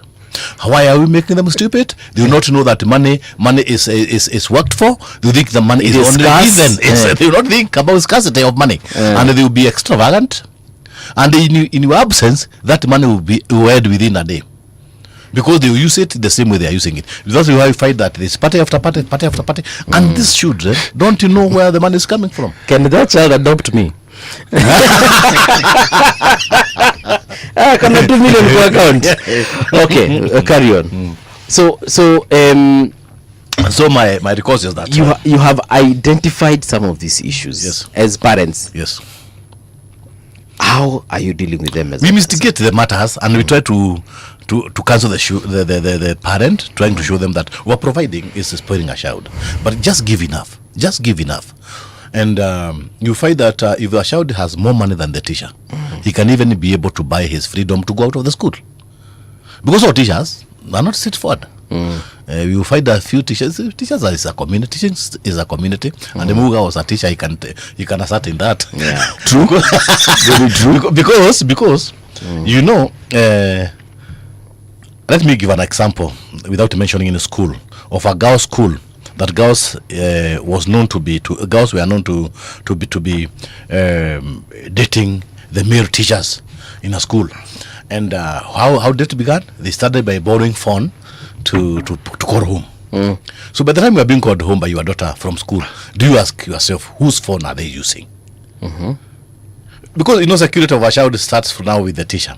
Yes. The teacher is the only male, psychologically, the teacher is the only male that the child is in contact with in school. And these children have feelings. We have to speak about sex as insecurity, as insecurity in our children. Okay. And this, I'm very serious on that. To either boys and girls. Yeah. Because we also have cases of masturbation in schools. Why do we have? It's because these boys have not been told by the father. You as a father, you have a boy, me I have a boy, I have a girl, but I talk to them. I talk about sex to them positively. Okay. On how they can manage it. But manage their feelings and emotions. Yes. Okay. We call it intelligent management of feelings. Okay. Now, when insecurity starts from sex, let me use as insecurity because of the situation we are having. Okay. Because sex, is made of many hormones. If this child is bursting with hormones and then they think that now the only way they can preempt is by burning a dormitory, that is an insecurity. And not so many people look at that area as a risk. Has it ever come out in a report or in an investigation? No, I'm only saying as a specialist. Okay. Yes. Okay. But it is in the manual. In the manual, it is there. In the manual, it is there that we should also manage effectively the sexuality feelings of the girls and the boys. You know what I find strange, Daktari? What sort of rules did this school have? Because I was in a boarding school. Yes. And there was a cap on what you could give your child as a pocket money. That's number one. Yes. And the child didn't have the money on them. Yes. No, the child, yes, ilikuwa nakana mwalimu, and there were specific days in which the mwalimu was like the bank. Yes. You could go and withdraw a certain amount, and there was a limit. There was a limit to how much you could also withdraw. Like I think right now kwa ATM inawanga ni 40k. It's been a while since I withdrew money there, but it's 40k, right? I think it is. So for schools like where you went to, kulikuwa na hiyo limit ya daily. Oh, there was a limit, not daily. No, it was weekly. There was no daily. So you eat in a school. What is this thing that you need money for? Now there's no limit. What they do, they are canteens. These canteens, they are canteens. Canteens, the tuck shops. The tuck shops in the university. But they are these canteens that are owned by the teachers and the subordinate staff. They are in business. And I was saying this one seriously, and this is a fact that we should look now as a National Parent Association and see, let us limit the canteens in schools, and let us limit what they can sell, because we give the student, we pay for the nutritional value. Yes, that is the food that they have in school, and then categorically as parent, we are the one who are spoiling our student and making the situation worse. Because my child will tell me, like I know, let me use my own child. My child told me last night, Dad, I need 450 for something that she murmured something with a small note, and then I did not. I told the mother I'm not going to give her because I'd given her 2,000, and for me 2,000 is a lot of money for a student in a boarding school. They have very good nutritional value food that we pay for a lot of money. And then they want to eat gumu. Gumu has no nutrition value. Gumu. And KDF. Yes, those things. And the people selling it to them, they are either the school welfare, the subordinate welfare, welfare committee in the school, or the teachers' fraternity. They are running a canteen to make money. So that is business unusual. It's business unusual in schools, and this should be stopped. Dakari, you know what you've just told me? At least let me tell you what I have heard. Yes. I know what you've said, but let me tell you what I've heard. Yes. That the school system that some of us knew of no longer exists. What we have... It is not there. Yes, it no longer exists. The order that which I knew was supposed to be in a school doesn't exist. It doesn't. Because what sort of learning environment is this? I mean, there's no limit as to how much a parent can give a child. Yes, there isn't. Do you know why we have uniforms in schools? For uniformity. Exactly. You put it very well. That's what it is. Now, that was the thinking behind uniforms and everything that we do. Yes. So that when you're in school, mko sawa, kila mtu ako sawa. Now, the moment you allow children to have more money than even the teachers earn, we do have a problem, you know. That's why they can be able to befriend teachers, women teachers, because they are almost the same age. Remember, Muga, when we were in school, because I think we were in school almost at the same time, because I went up to 37. Yes. My teacher, my mathematics teacher, then because I went to visit him recently, was almost my age, because I was 16 and he was 20 or 21. So the difference is very small. The difference is very small. It is very small. So as I grew up, we became of age, we became the same size, and he was my teacher. Okay. When I went to the university, so when I came back, so what I'm trying to say is that when you give your child a lot of money, if the child is getting more money than this young girl who came from the university, and they see the way they wear now, they say, my dress, my choice, even in schools. My dress, my choice, even in schools. Yeah, my dress, my choice. And the boys, you are training boys, you talk to them, they tell you why. There's no dressing code of dressing in working places. And especially now, this very young, the Gen Zs who have joined the teaching plus of fraternity. Their mind is set to their training. They will be half naked and they are training. And they're in our schools. So you can imagine now. I went to one primary school, I don't mention which one, because you see I'm the General Secretary of Central Region, and I found a girl, we had a case of indiscipline. The indiscipline surrounded the clothing. But the girl told us, this is the girl a student or a teacher? A teacher. Okay. This is my choice of a dress. Na hakuna kitu mtafanya. Then the teacher dropped a shock and told him, can you be able to take the shock in front of the children? He said that this test is it doesn't make sense. It doesn't make sense. To me, it doesn't make sense. You know, Siti ni kudrop chalk utaweza kuinama? Ama mgongo itakata? Forget kuinama, I can even squat. Okay. You know I'm going So you can imagine. Dr. Thank you very much. You know, you've painted a picture which even I didn't have, because in my mind I was picturing what I left as what a teaching, what a teaching job entailed and what an institution where learning took place. This man has moved me from earth and taken me to the stratosphere, because can I tell you what used to happen in our school? If a teacher dropped the chalk or the dusters, they were wiping the blackboard. Yes. Unaambiwa kama mwanafunzi kuja uchukue nini wekele hapa. Yes. It happened a lot, and not because they dressed indecently, but it was just chalk imeanguka, unasikia movie, pick up the chalk na unasimama tu, you pick, you put it on the desk na maisha inaendelea. How was their dressing code? That's why I said they were very decent. Okay. Yeah. I guess they don't want to bed before you. And it may be, but also why bed and you are here? Oh, okay, let me ask the question, Paul. You had lady teachers in the school. We had. Yes. What did you view them as? As teachers, period. Let's take the discussion a notch higher and look at the relatives you have. Okay? Would they fit into any category of relatives that you have? I don't think I understand that question. The question is, you have aunties, you have cousins. Okay, yes. I mean, they would, yeah. You see, the respect that one gave teachers was the respect I would give my mother or auntie. Sometimes even more higher. Even more than you gave your mother or auntie. Yes. You know, Buve, in my time, I would not have liked to meet with my, not because I was in the wrong, I would not have liked to face my teacher during a weekend. We are walking and I meet my teacher. I would deviate from the way I was sorry. Because this is the teacher, and I fear the teacher to be a little modern. Yes. And a person that I should not meet with any time. I just wanted to interact with them in classroom. Yes. If my teacher visited my home, and I came from a very humble background. Yes. And we had only one cow that could be the milk or this cup. This cup, this could be the milk that our cow was using. Yes. The teacher would be given a glass of milk. So you can imagine from this cup, if a teacher is given, because that is the possession of the teacher. That was the position of the teacher then. I agree. I agree, because I remember once tuenda Ushago, and I met one of my teachers that time. I think I was in Form 3, and then I didn't know that one of the teachers was a neighbor to my uncle. So we went there, and then my uncle told me there's someone I want you to meet. So he surprised me with this particular teacher, and I remember it was a very awkward 3 to 4 hours. Because we had lunch at this Mwalimu's place. It was a very awkward 3 to 4 hours. So because of ile shima niko nao kwa out of place. Nilikuwa nashanga sasa huyu mwalimu si ataanza kuuliza maswali za class na nimesahau hizi vitu. Because it was during the holiday season.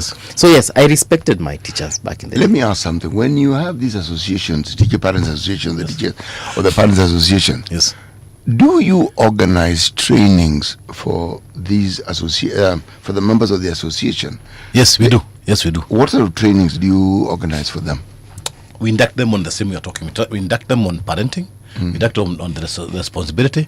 We also induct them on harmony between the teachers and also between the students. We have them. Like now we are having we are going to have one on in June from 15th to 20th.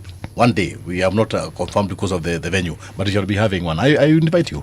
I would invite you and come and see. We have a very serious interaction with the parent association chairmen, and now we shall be having one in Tech University soon. We are going to have one in Tech University, and we are very serious because we mean business, because this is the core, and we find parenting being the core, academic being the core, and we also have a session with the teachers. On Saturday, I'll be having a session in a certain school that I'm not going to mention, and I'll be having a session with the parent. We shall be talking, and this is the young parent because this is the grade 10.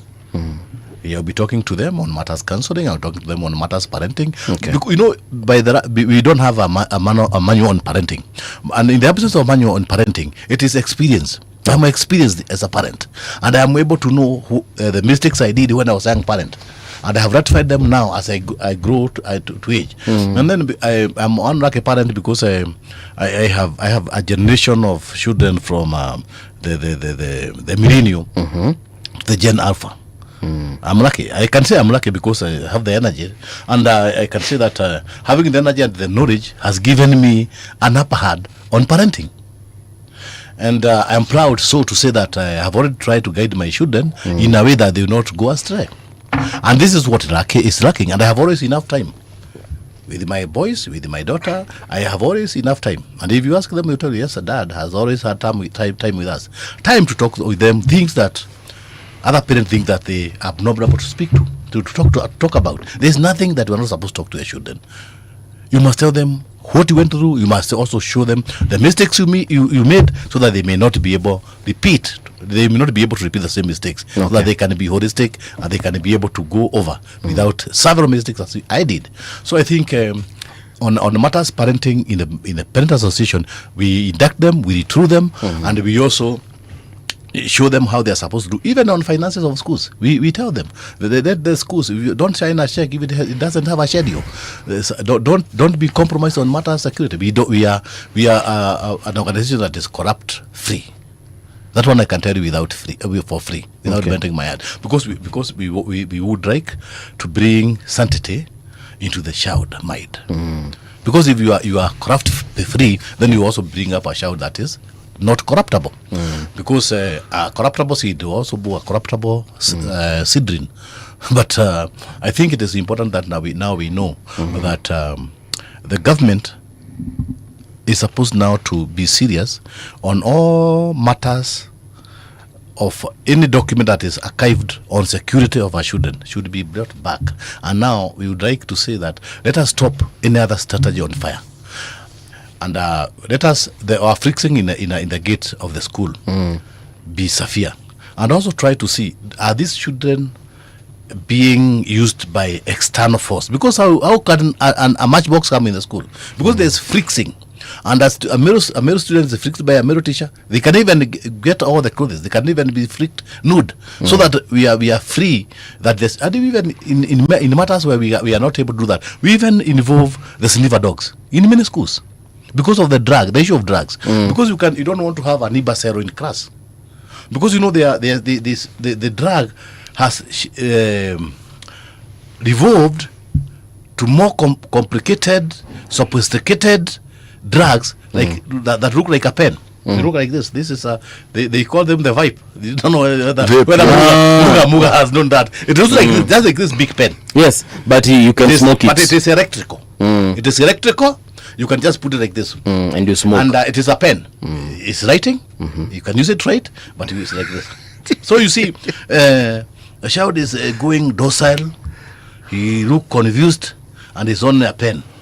There is also so many things that they can buy. Biscuits, at least with the bangi, they call it kidukulu. They put everything now in that, and you see, you see now, it is the emerging issues.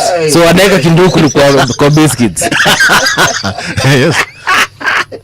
Mwalimu, let me ask this question. Yes. There is clearly a need, yes, for the association that you are part of, yes, to have certain conversations with the Ministry of Education, because you actually represent the community within which the schools exist. Yes. The conversation I'm talking about is the triggers, the things that bring about the problem, because the Ministry of Education is Ministry of Education wherever it is. Yes. The day-to-day management of the school is understood by associations such as yours. Yes. And you know where the pain points are, you know the triggers, you know what's happening. Yes.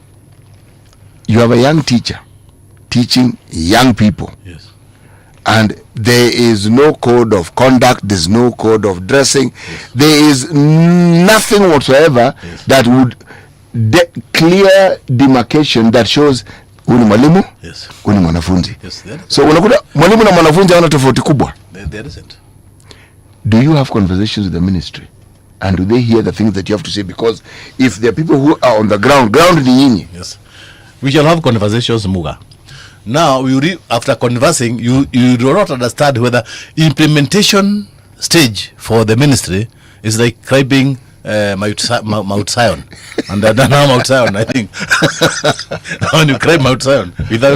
So I think there are so many, unless now the ministry now reverts to listening, and they listen keenly that we have a problem involving parenting, and it escalates to the student.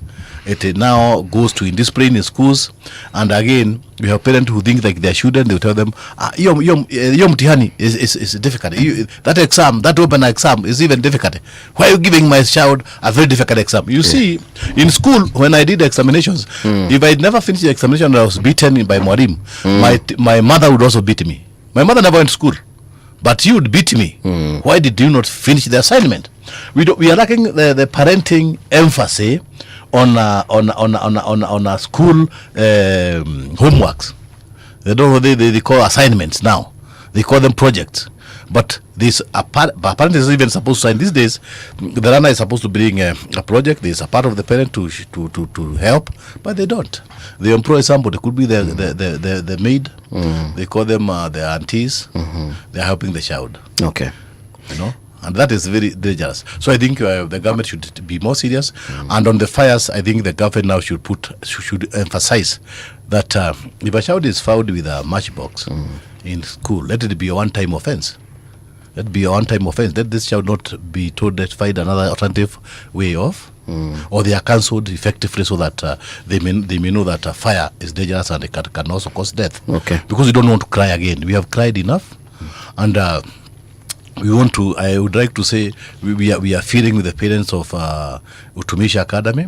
It is very sad, and we pray that the government, in case of that as a tragedy, mechanism should be put in place immediately, So you don't see parents agonizing as we saw on our screens yesterday.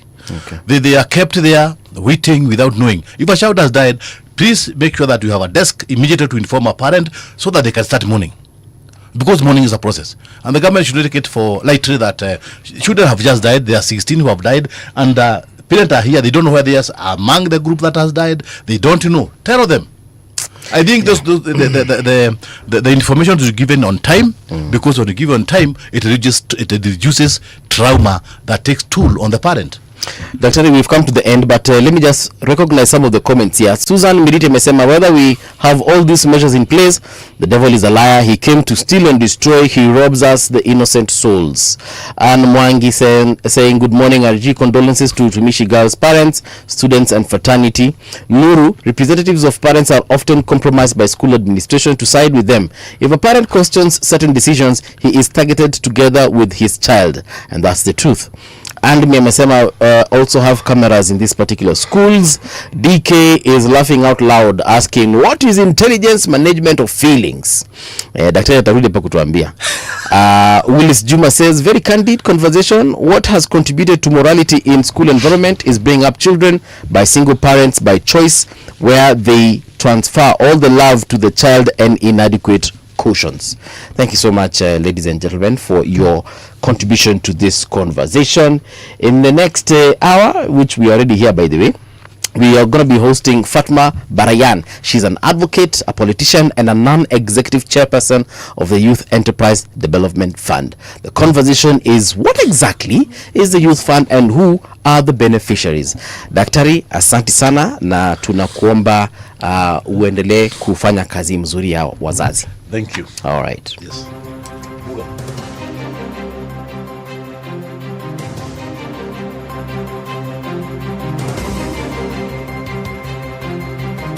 This is the Radio Generation News. Good morning, I'm Samuel Otieno. The Public Health Principal Secretary Mary Modhoni has defended reported plans by the U.S. government to set up an Ebola quarantine center in Kenya. PS Modhoni said Kenya is free to engage other partners in combating the highly risky Ebola virus, which has so far claimed over 100 lives in the Democratic Republic of Congo. She said Kenya will work with other countries, including the United States, to strengthen its health systems as long as engagements are conducted within the country's laws. When there is a discussion around having an isolation center in Kenya, it's not a bad thing, really. And it's a discussion. Because emergence of diseases and reemerging of diseases will keep recurring every other time. Really, as a country, we must be ready. And these are not strange things. Even during COVID, we had isolation centers in our country. Even the counties are supposed to have isolation centers. Murang'a County Governor Irongo Kang'ata has opposed plans to build an Ebola quarantine and treatment facility in Kenya for American citizens. Kang'ata said bringing people exposed to the deadly disease into the country could put Kenyans at risk. He also claimed there is public mistrust towards both the US and Kenyan governments, adding that there is little transparency on what Kenya could benefit from such a deal. My comment on this proposal by this government and the US to bring Ebola something in Kenya, we oppose. We oppose. This, allow me to say something on that. If you are married, assume you are married, and you are undergoing a divorce. If your husband comes and tells you, I'm going to give you a scholarship, you will even doubt. So the point is, there's quite a lot of mistrust. Child therapist and child protection practitioner at Childline Kenya Muluki Mungala has linked the rising cases of missing children in Kenya to poor parenting, neglect and abandonment. She noted that the National Child Helpline 116 run by Childline Kenya receives daily distress calls involving abuse, violence, counseling needs and reports of abandoned children from across the country. Because these children are either stolen or they are abandoned or they're neglected, or they stray. Yeah, there's so many. When you look at the data that was shared by the PS, yes, they broke it down, the different categories of how children go missing. And one thing that came out very clearly, and the higher numbers of, and that's a good thing about data, the highest number of these missing children are as a result of poor parenting. According to that report, when you look at how they've broken down, because that is data that was shared, and it was broken down. I'll also try and check for you where I saw it. It was broken down. Yes. And that's when it shows that these children are, and it even gave a specific number. They're children who are abandoned. Have you ever seen those children? You go somewhere with a child, and then kwa crowd too, somebody goes, and then the child is left stranded. Israel has announced it is breaking off all contact with United Nations Secretary General Antonio Guterres, following accusations related to Israel's inclusion on a UN list concerning alleged sexual violence in conflict zones. Ambassador Danny Danon stated that Israel considered the decision to blacklist it and the allegations of using sexual violence as a weapon of war to be outrageous. He also criticized the UN for allegedly treating Israel and Hamas in the same manner. Israel's foreign ministry described the inclusion on the UN sexual violence list as shameful and absurd, further accusing the UN of being a politicized and biased organization that has abandoned its founding principles. And that's the truth on Radio Generation. Good morning, I'm Samuel Otieno. The views and opinions expressed on this program are those of the guests and do not necessarily reflect the views of Radio Generation. Radio Generation assumes no responsibility or liability for the interviewee's views. This is Radio Generation. In the beginning, there was morning radio.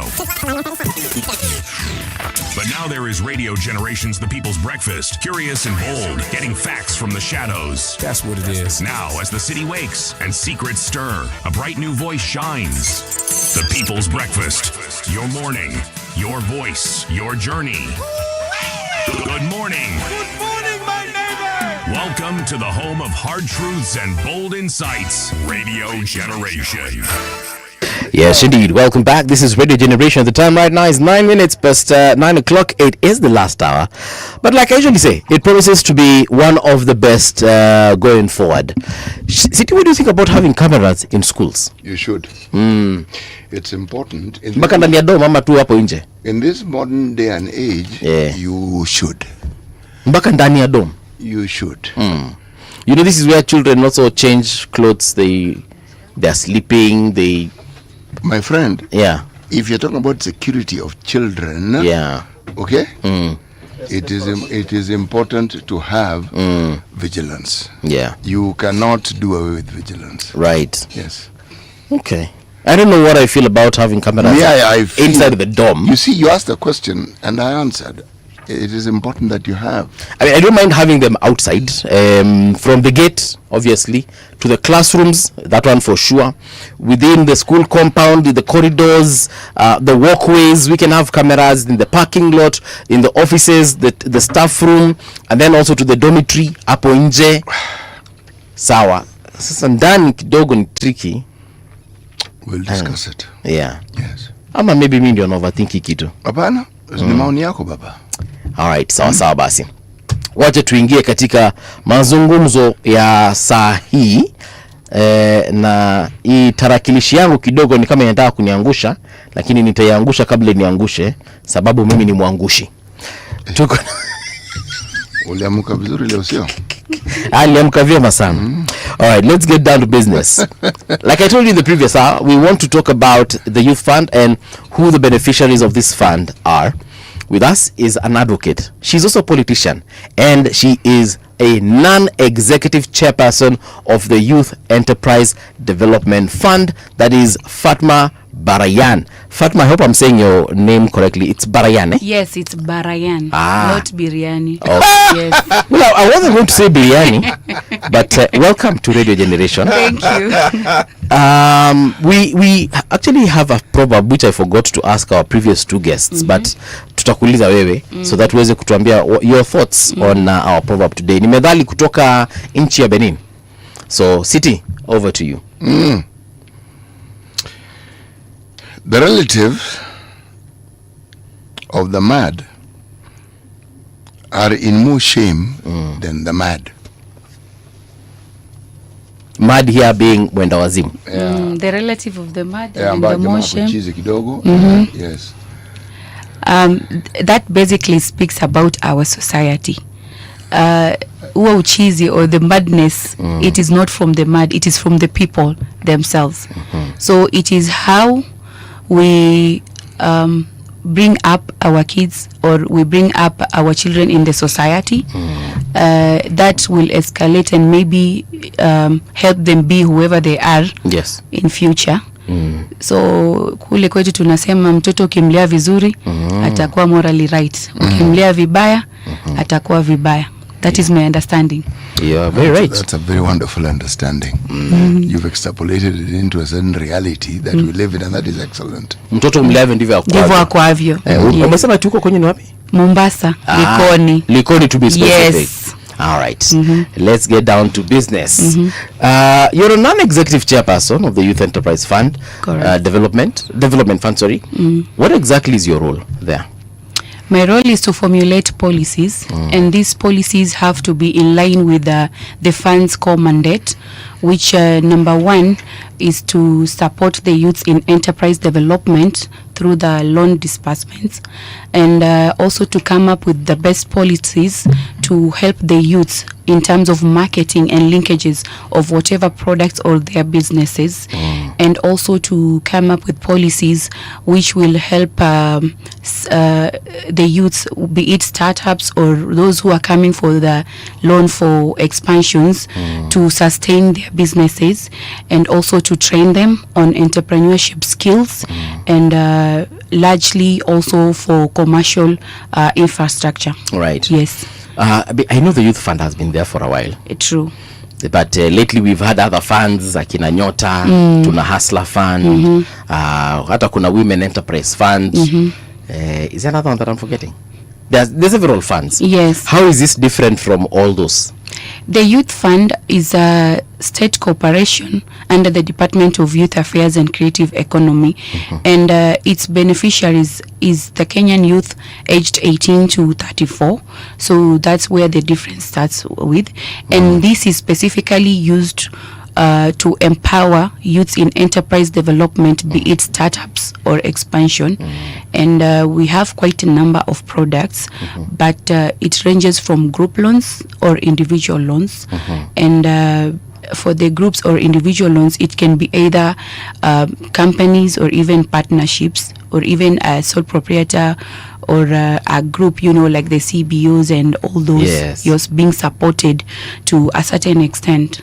So for the group loans, we support the groups up to 5 million, from 100,000 to 5 million. Wow. And for an individual also, it is 100,000 to 5 million, depending whether you're starting the business or you want to expand your business. Okay. Correct. Yeah. So you've said from age 18? Yes, 18 to 34. To 34. So what if, like, if I'm not, because clearly I'm not 35. I'm not 34. 34, yes.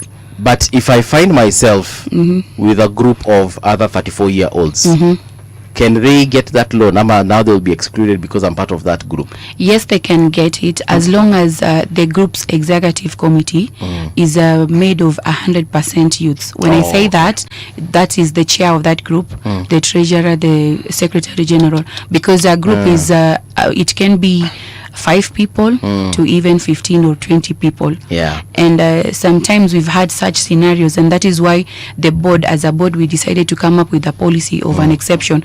A group can have probably 7 members youths, and then the other 3 that are beyond the youth age group. Yes. But that is how they benefit. And then sometimes it is also good because these who are beyond the age limit, they are people with experience, and they are able to guide, you know, these young people in the group to drive that business, you know, so that they can create more job opportunities for themselves or even for their colleagues. So if I was chairman, I'd have to resign. You'll have to resign. Yes, you will have to resign, but you are going to still be a member of that group. Okay. Yes. No, I get. I just need to understand, because sometimes people can be in such groupings and then say lakini si hao wengine wako 34 mimi sasa nataka kuwanyima pesa. Our policies are very clear. Yeah, they cannot get that loan unless they put their house in order. Okay. Yes. Fatma, is it possible to talk about the portfolio that you have? Because if that is what you do, there must be people who have borrowed money. Yes. There must be groups who have borrowed money. True. Okay?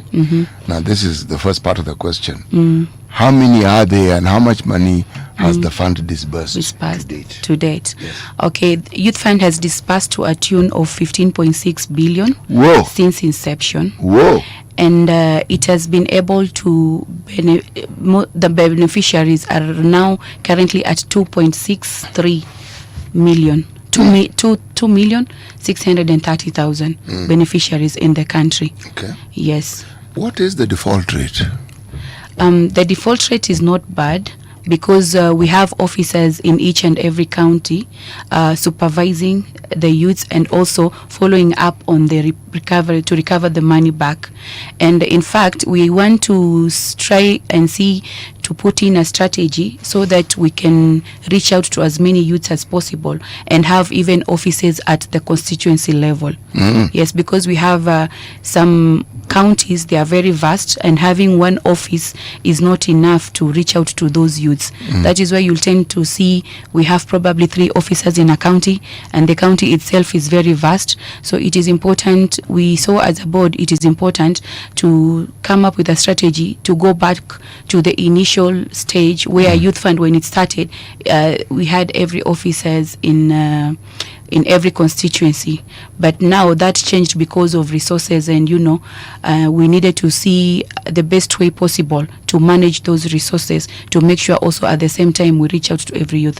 So the strategy we want to employ is to see if we can have officers in each and every constituency and not just county. Do you have success stories, and can you give us examples of such success stories? Oh, of course, very many of them. Wonderful. Yes. Let me start with one from Mombasa. Lazima. Lazima, charity begins at home. Tuambia atoka Likoni pia?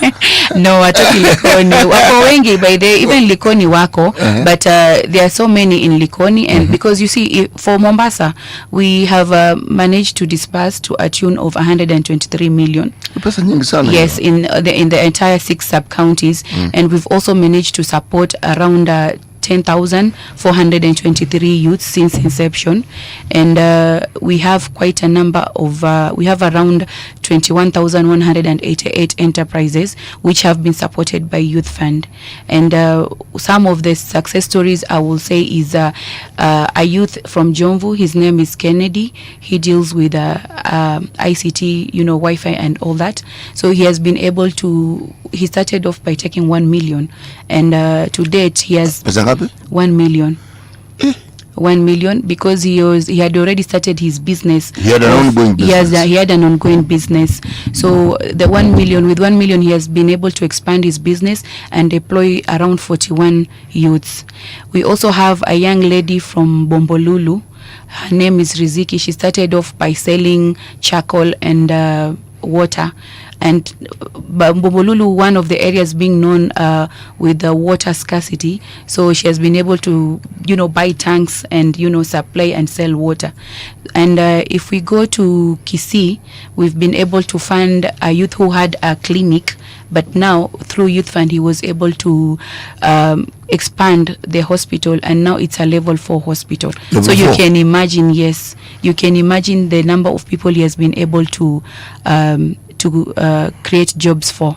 So we have quite a number. We have very many success stories, very many, including in Nairobi, those we've supported in transport sectors. We also do asset financing. So we've been able to, give asset financing in terms of matatus. Some even, the route is from here, Nairobi, to Malindi. I think if you check our website and our Facebook social media, you are able to see the number of asset financing we've supported the youths, and they've been able to create job opportunities for so many youths. Yes. Why I ask this question is for a simple reason. If the Youth Fund exists and it is doing this, how would you measure the impact? Because the success stories are good. when you put on a website, it's even better, but how many people visit that website? What I'm talking about when I refer to impact here is when people know an individual who has benefited from it, just one, and people know, then it means that particular program works. It's true. And that is why the individual stories are important. Yes. Okay? What do you do beyond putting it on your website to get people to actually know what it is you've done? Because I, for instance, have never visited that website, and I'm hearing these things for the first time. Yes. So we what we do is we work with the national government and the county government, and it is through these structures we've been able to reach out to as many youths as possible. I'll give an example. Say there's a baraza whereby the chief invites all the government stakeholders.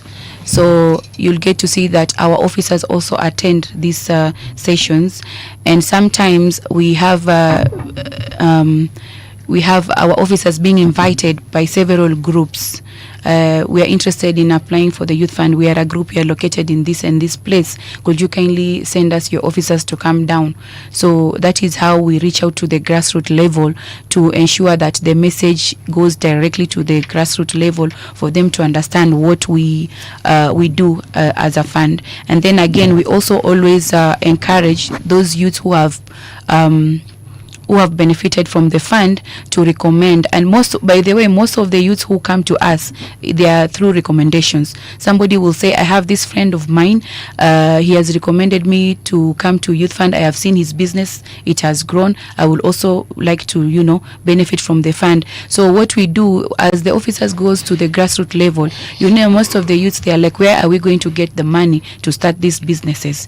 And most of them, they come to us with their proposals on whatever business they want to do. So as part of the training, we try to modify their proposals and also give them different ideas, different business ideas, which they can try to see if they can work, and we help them through that. So we help them through proposal writing from the grassroots level, whether by invitation or whether walk-ins or whether through public forums in the barazas and all that. So we try as much as we can to reach out to everyone. Any platform we get, that is where we go and sell, this product to the youths and, encourage them and show them the benefit and what other youths have benefited from. Yeah. When you say modify their proposals, what exactly do you mean? So if I come with a proposal and you feel like it's incomplete or half-baked, what do you mean modify? I will be honest with you. Most of our youths do not know how to do a proposal. So we need to help them. You see, even if it is a proposal, they are coming to us to get the fund, and probably they want to expand that project, whatever project they are doing. So as we train them, because some of the skills we train them is on proposal writing, financial literacy, savings and all that. So that is part of the training. So we help them to get to know how to do a proposal, so that even if they get money from youth fund and start their business, if they want to expand and maybe want to get a donor or they want to get any other organization to support them, at least they've learned the skills on doing a good proposal that will sell their product to any organization to put in more support to them. Yes. What are some of the major projects that you see people bringing to have funded?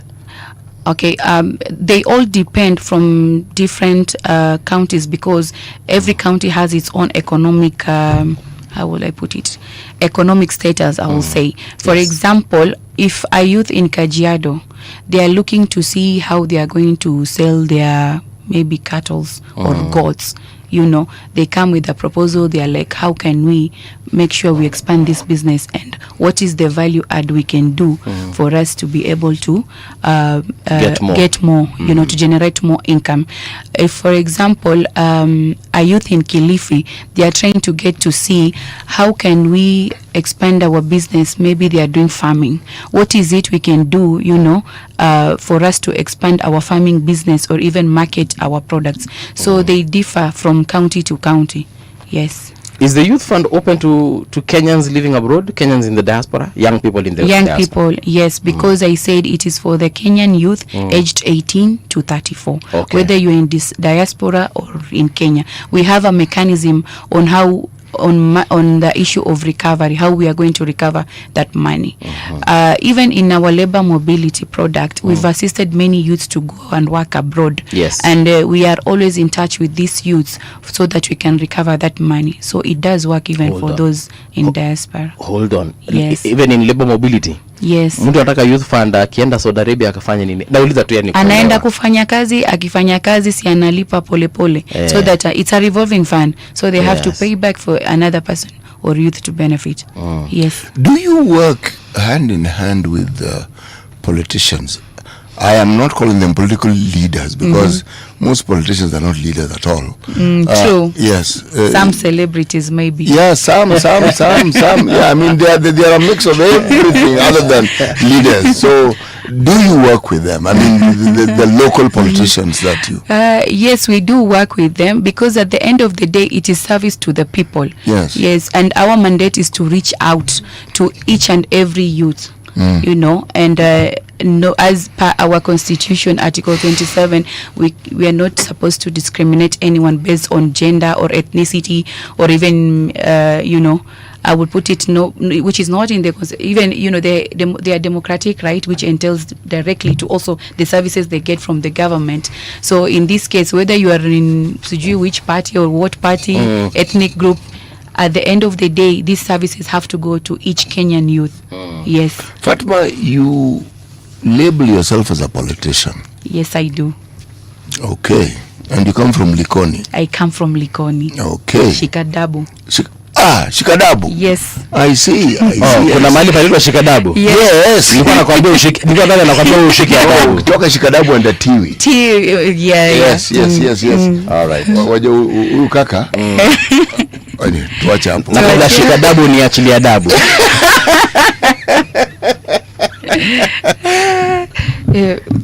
What is it that a woman who is in politics, Mombasa or the coast, faces? There are quite a number of challenges, and one of it being resources. And the other, I think resource is a problem for every politician, but that's a discussion for another day. And number two, it is the male, how would I put it, male stigmatization. Sometimes you're in a competition with men. It's called negative masculinity. Yes, thank you. Yes. So sometimes you're a woman and you're competing for the same seat, maybe an MP, member of parliament, you know. So the other challenges is that how will I put it? Some of the challenges, even the other challenges are what you face. You know, I was watching the professor the other day, and he said, being a politician, if nothing negative is said about you, you ask yourself so many questions. So I think that is part of politics. So that is not a challenge. Yeah. You see, you've vied for a position before. Yes. What was that experience like? The experience was good.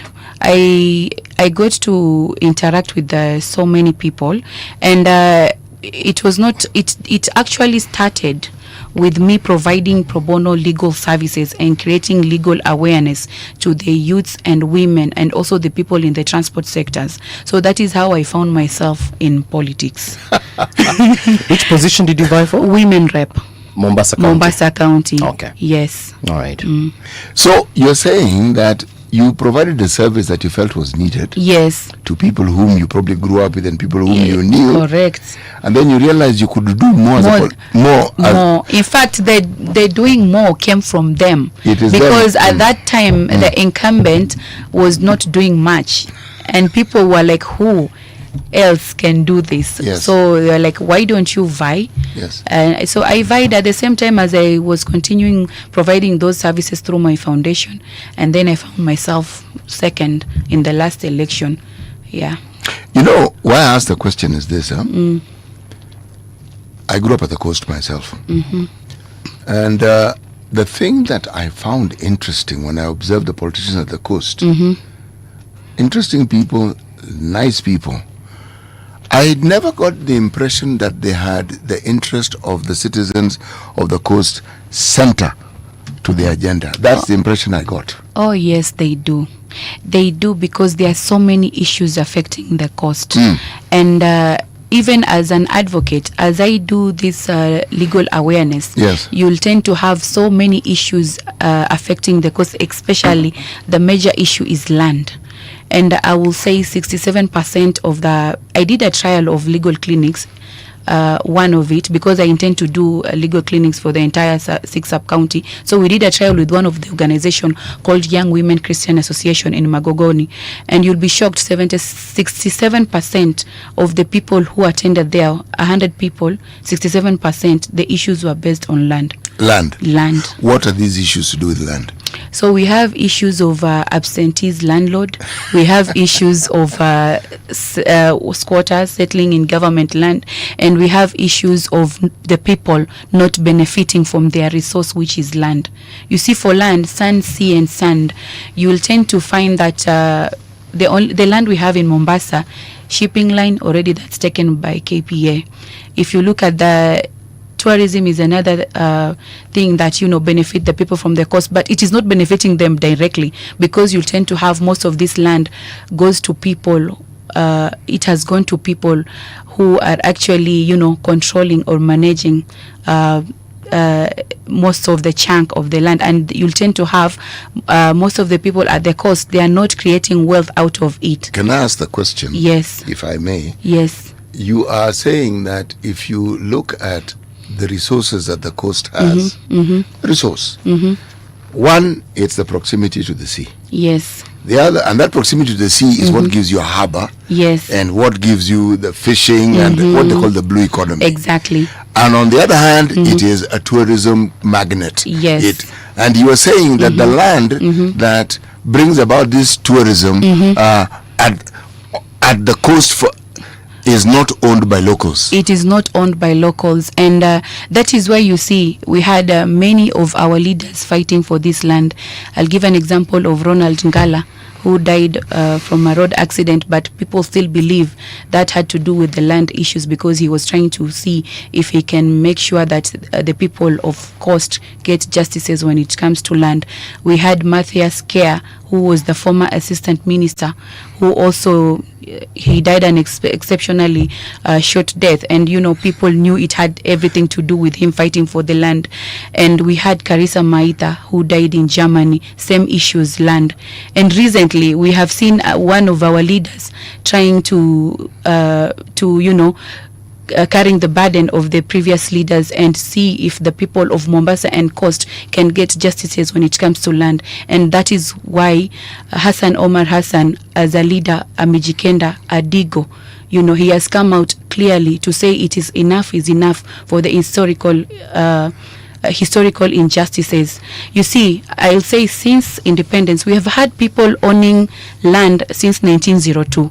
But the problem is the descendants, now the people of the coast, they are not even aware that those lands belonged to, their forefathers. And that is why we have a situation of most of these beach plots. For you to get them, of course, you need the consent, the assent of the president. And we have leaders, for somebody to own land next to the beach, you need the president. You need the president to say okay. You need an okay, because there's quite a procedure, because land, according to the constitution, all land belongs to the government, beneath, above. So you'll see previous leaders, they had the unfettered power to make sure they decide who owns the beach plot. So for 60 years the coastal people have been marginalized and not getting the value and the benefits they have to get from this land. Fatima, let me ask you a question. Yes. Marginalization is an interesting discussion. True. And there are very many parts of this country where people feel that they've been marginalized. I asked you previously, and I told you that my thinking was, when I look at the politician, let's call them political leaders, for lack of a better word. Yes. Let me be kind. Okay? What, apart from the three that you've mentioned, there are many others. Start from Taita and go up to Lamu. Exactly. Okay? What is this thing that these leaders have done for their people that you can look at and say, hapa huyu jamaa ametusimamia vizuri na maslahi yetu imeangaliwa vizuri? Tell me. these leaders have fought for their people to get these titles, and that is why the national government recently issued titles to the cost, that is 33,000 titles. 33? Yes, and out of which 1,500 were issued in Mombasa. But surprisingly, even out of these 1,500, I will say not less than 15% have gone to the people of Central Kenya.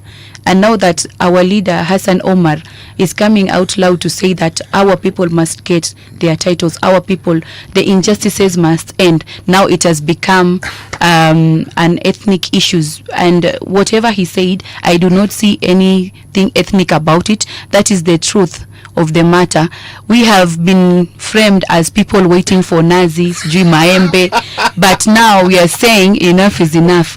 We want tunachukua nazi zetu wenyewe, tunachukua maembe yetu wenyewe. I think we have every right now as people of the coast to get our land and to get our titles so they can live peacefully. Fatma. Yes. Mombasa. Yes. Let's talk about Mombasa County. The composition of people in Mombasa County. There's a group of people who are lumped together at Watwabara. There's nothing like that. Mombasa is cosmopolitan, and you will see that most of the people living there, all ethnic groups live there, and there's equity in everything. So there's nothing like saying ati watu wa bara wametengwa ama no. No, sio kutengwa. Sio kutengwa. Wako. Because they are not indigenous. Yes. And it is not ati wanatengwa. No. If there's one place, well, since I grew up there, I'm biased. One place where you can easily feel at home is at the coast. True. Nobody really cares. Nobody really cares where you're coming from. Yes. Really? Yes. No, I'm asking, really? Yes. Okay. Karibu well, I'm telling you because I grew up there. So I agree with you, City. Yes. I never grew up there. You see,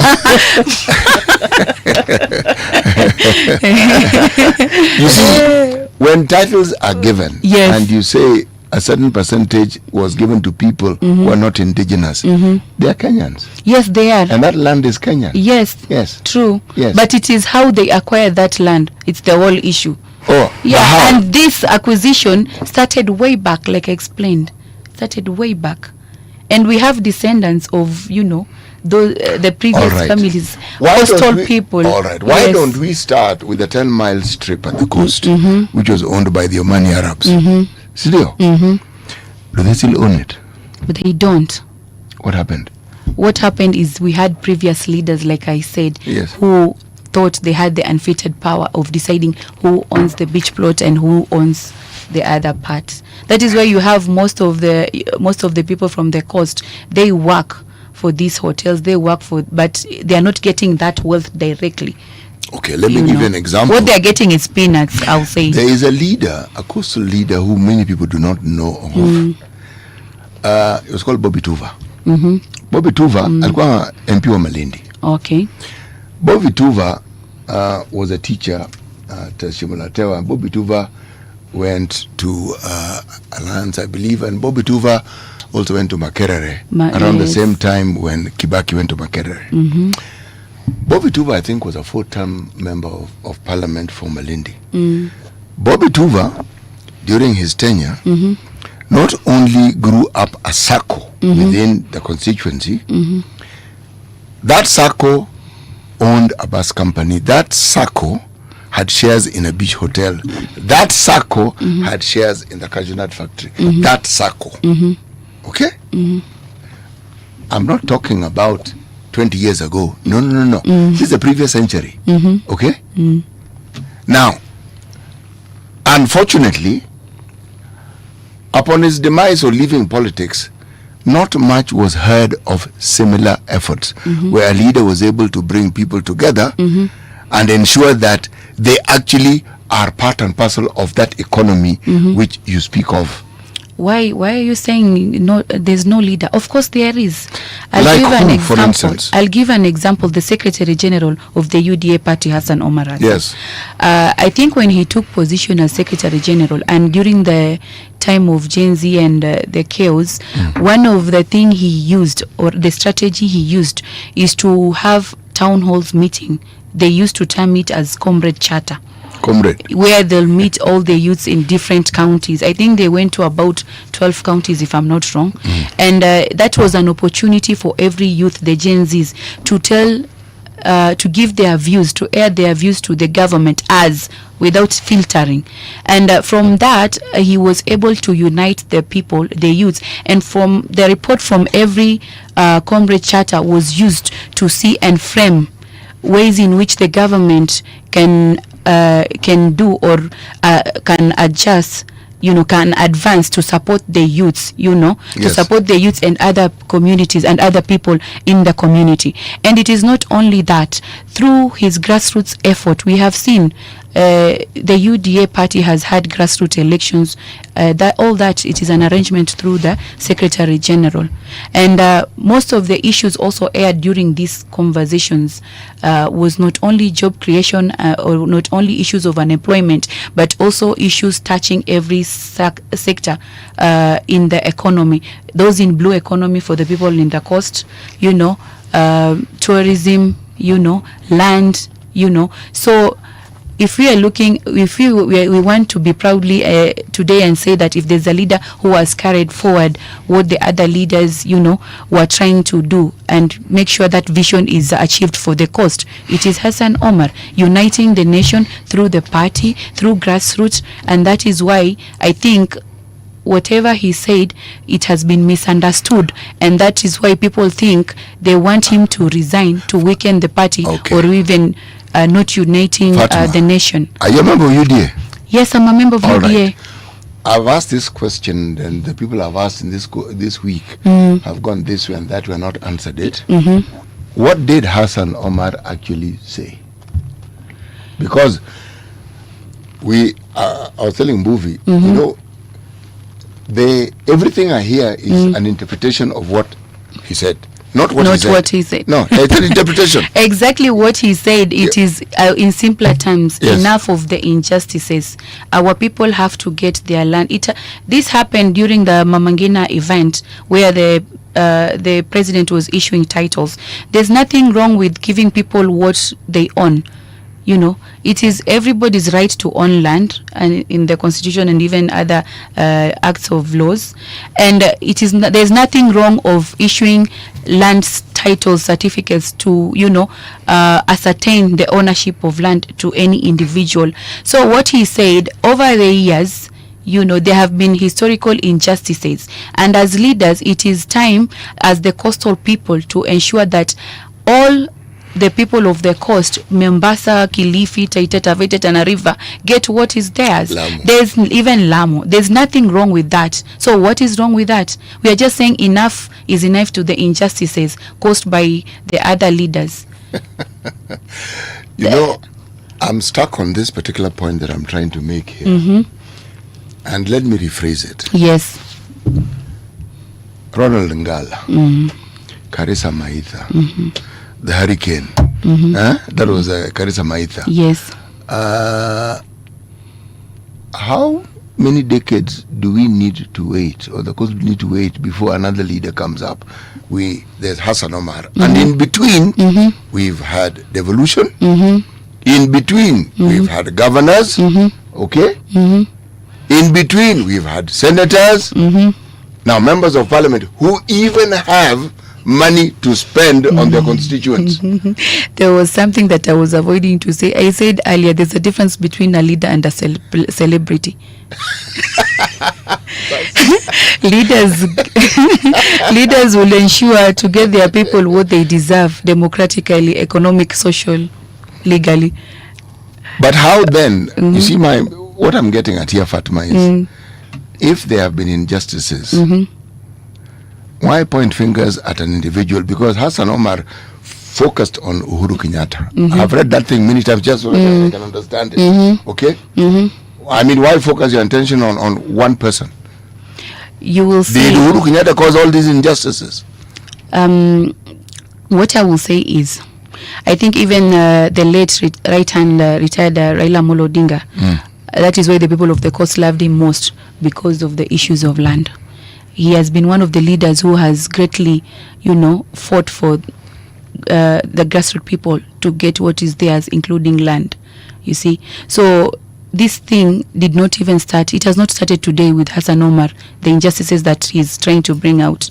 This started way back, like I previously explained earlier. That ilianza kitambo. Yani today the coastal people wameweza kuvumilia 60 years of marginalization. Lakini just because we have the former deputy president kutolewa kwa kiti, I think it has been hardly 18 months. So now a certain region feels like they have been marginalized, and they're trying to link that with what Hassan Omar has clearly came out to say about the land injustices in coast. But we are a politician. Yes. And all this we are talking about are politicians. And when politicians speak, they will ensure that the narrative they have is something that appeals to a certain section who supports them. And they will say things which are not necessarily true, but so long as it meets the need that they have. I don't know, maybe I'm a young politician, but I've learned through there are politicians who sell perception, and there are politicians who sell agendas, and they mean. And when I say that, Hassan Omar, being a human rights activist previously and to date, he is one of the leaders who we have seen. It is not about perception. It is about getting and making sure that justice and equality on all manners, in all aspects of the rights the person deserves to get, they get. Let me ask you this question directly. The difference. When you talk about land, are you saying that even people who bought land, if you lived at the coast and you bought land, because many people bought, willing buyer, willing seller. There are some who are given land. There was a time in this country where you could actually be given land. It could, yes, you could be given, and it was legal for you to be given land. How does marginalization come into the discussion when somebody bought their land? Somebody was given, it was allocated, but it was legal to do so. How does that constitute marginalization? There are so many issues in land, and that is why you'll tend to see even people go to court. You could own land, but whoever sold that land to you, that land does not belong to him. That is one of the instances. And then, I mean, there's no problem with the government, buying land and subdividing to those quarters and giving them land. I mean, even the former president Uhuru bought the Waitiki land in Likoni, and people were given those pieces of land. So I don't know why this is has been misunderstood and pointed badly on the SG of the party. It's the utterances that the SG made. This is politics, okay? Everything that we are discussing about Hassan Omar and umempigia debe. No, it's not a kupigia debe tu peke yake. It is telling the truth, you know. Yeah, the truth of the matter is that land has been way back an issue at the coast. It has been for a very, very long time. Yes. And that is why I was talking about the political leadership that the coast has had. Over all these years, why do we mention only 3 or 4 people? That is why I came back. I reiterate, there's a difference between a leader and a celebrity. There are those that were given an opportunity even at the county level. Did they deliver? Go ask the people from the coast. In actually even different counties in the coast. Who celebrity ni nani huyu? Hakusema mtu. Yataja mtu. Nimesema watu. Hakusema mtu, amesema watu. Akanaanza kufeel ni kama siko kwa hii conversation. Who celebrity? Alikuwa anafikiria ataenda wapi sehemu ya pwani. Tumemkaribisha alafu akajisahau. Dogo na shanga. You know one of the things that I think sometimes we've discussed this matter in this studio. Yes. And this was my thinking. There's this simple matter of tolerance.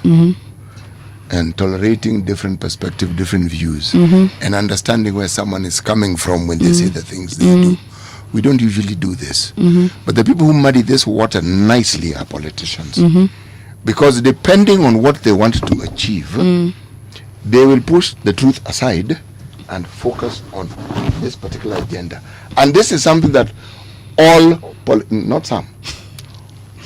politicians do. Now, So long as it's just politics, I understand. But the unfortunate thing is that utterances have consequences.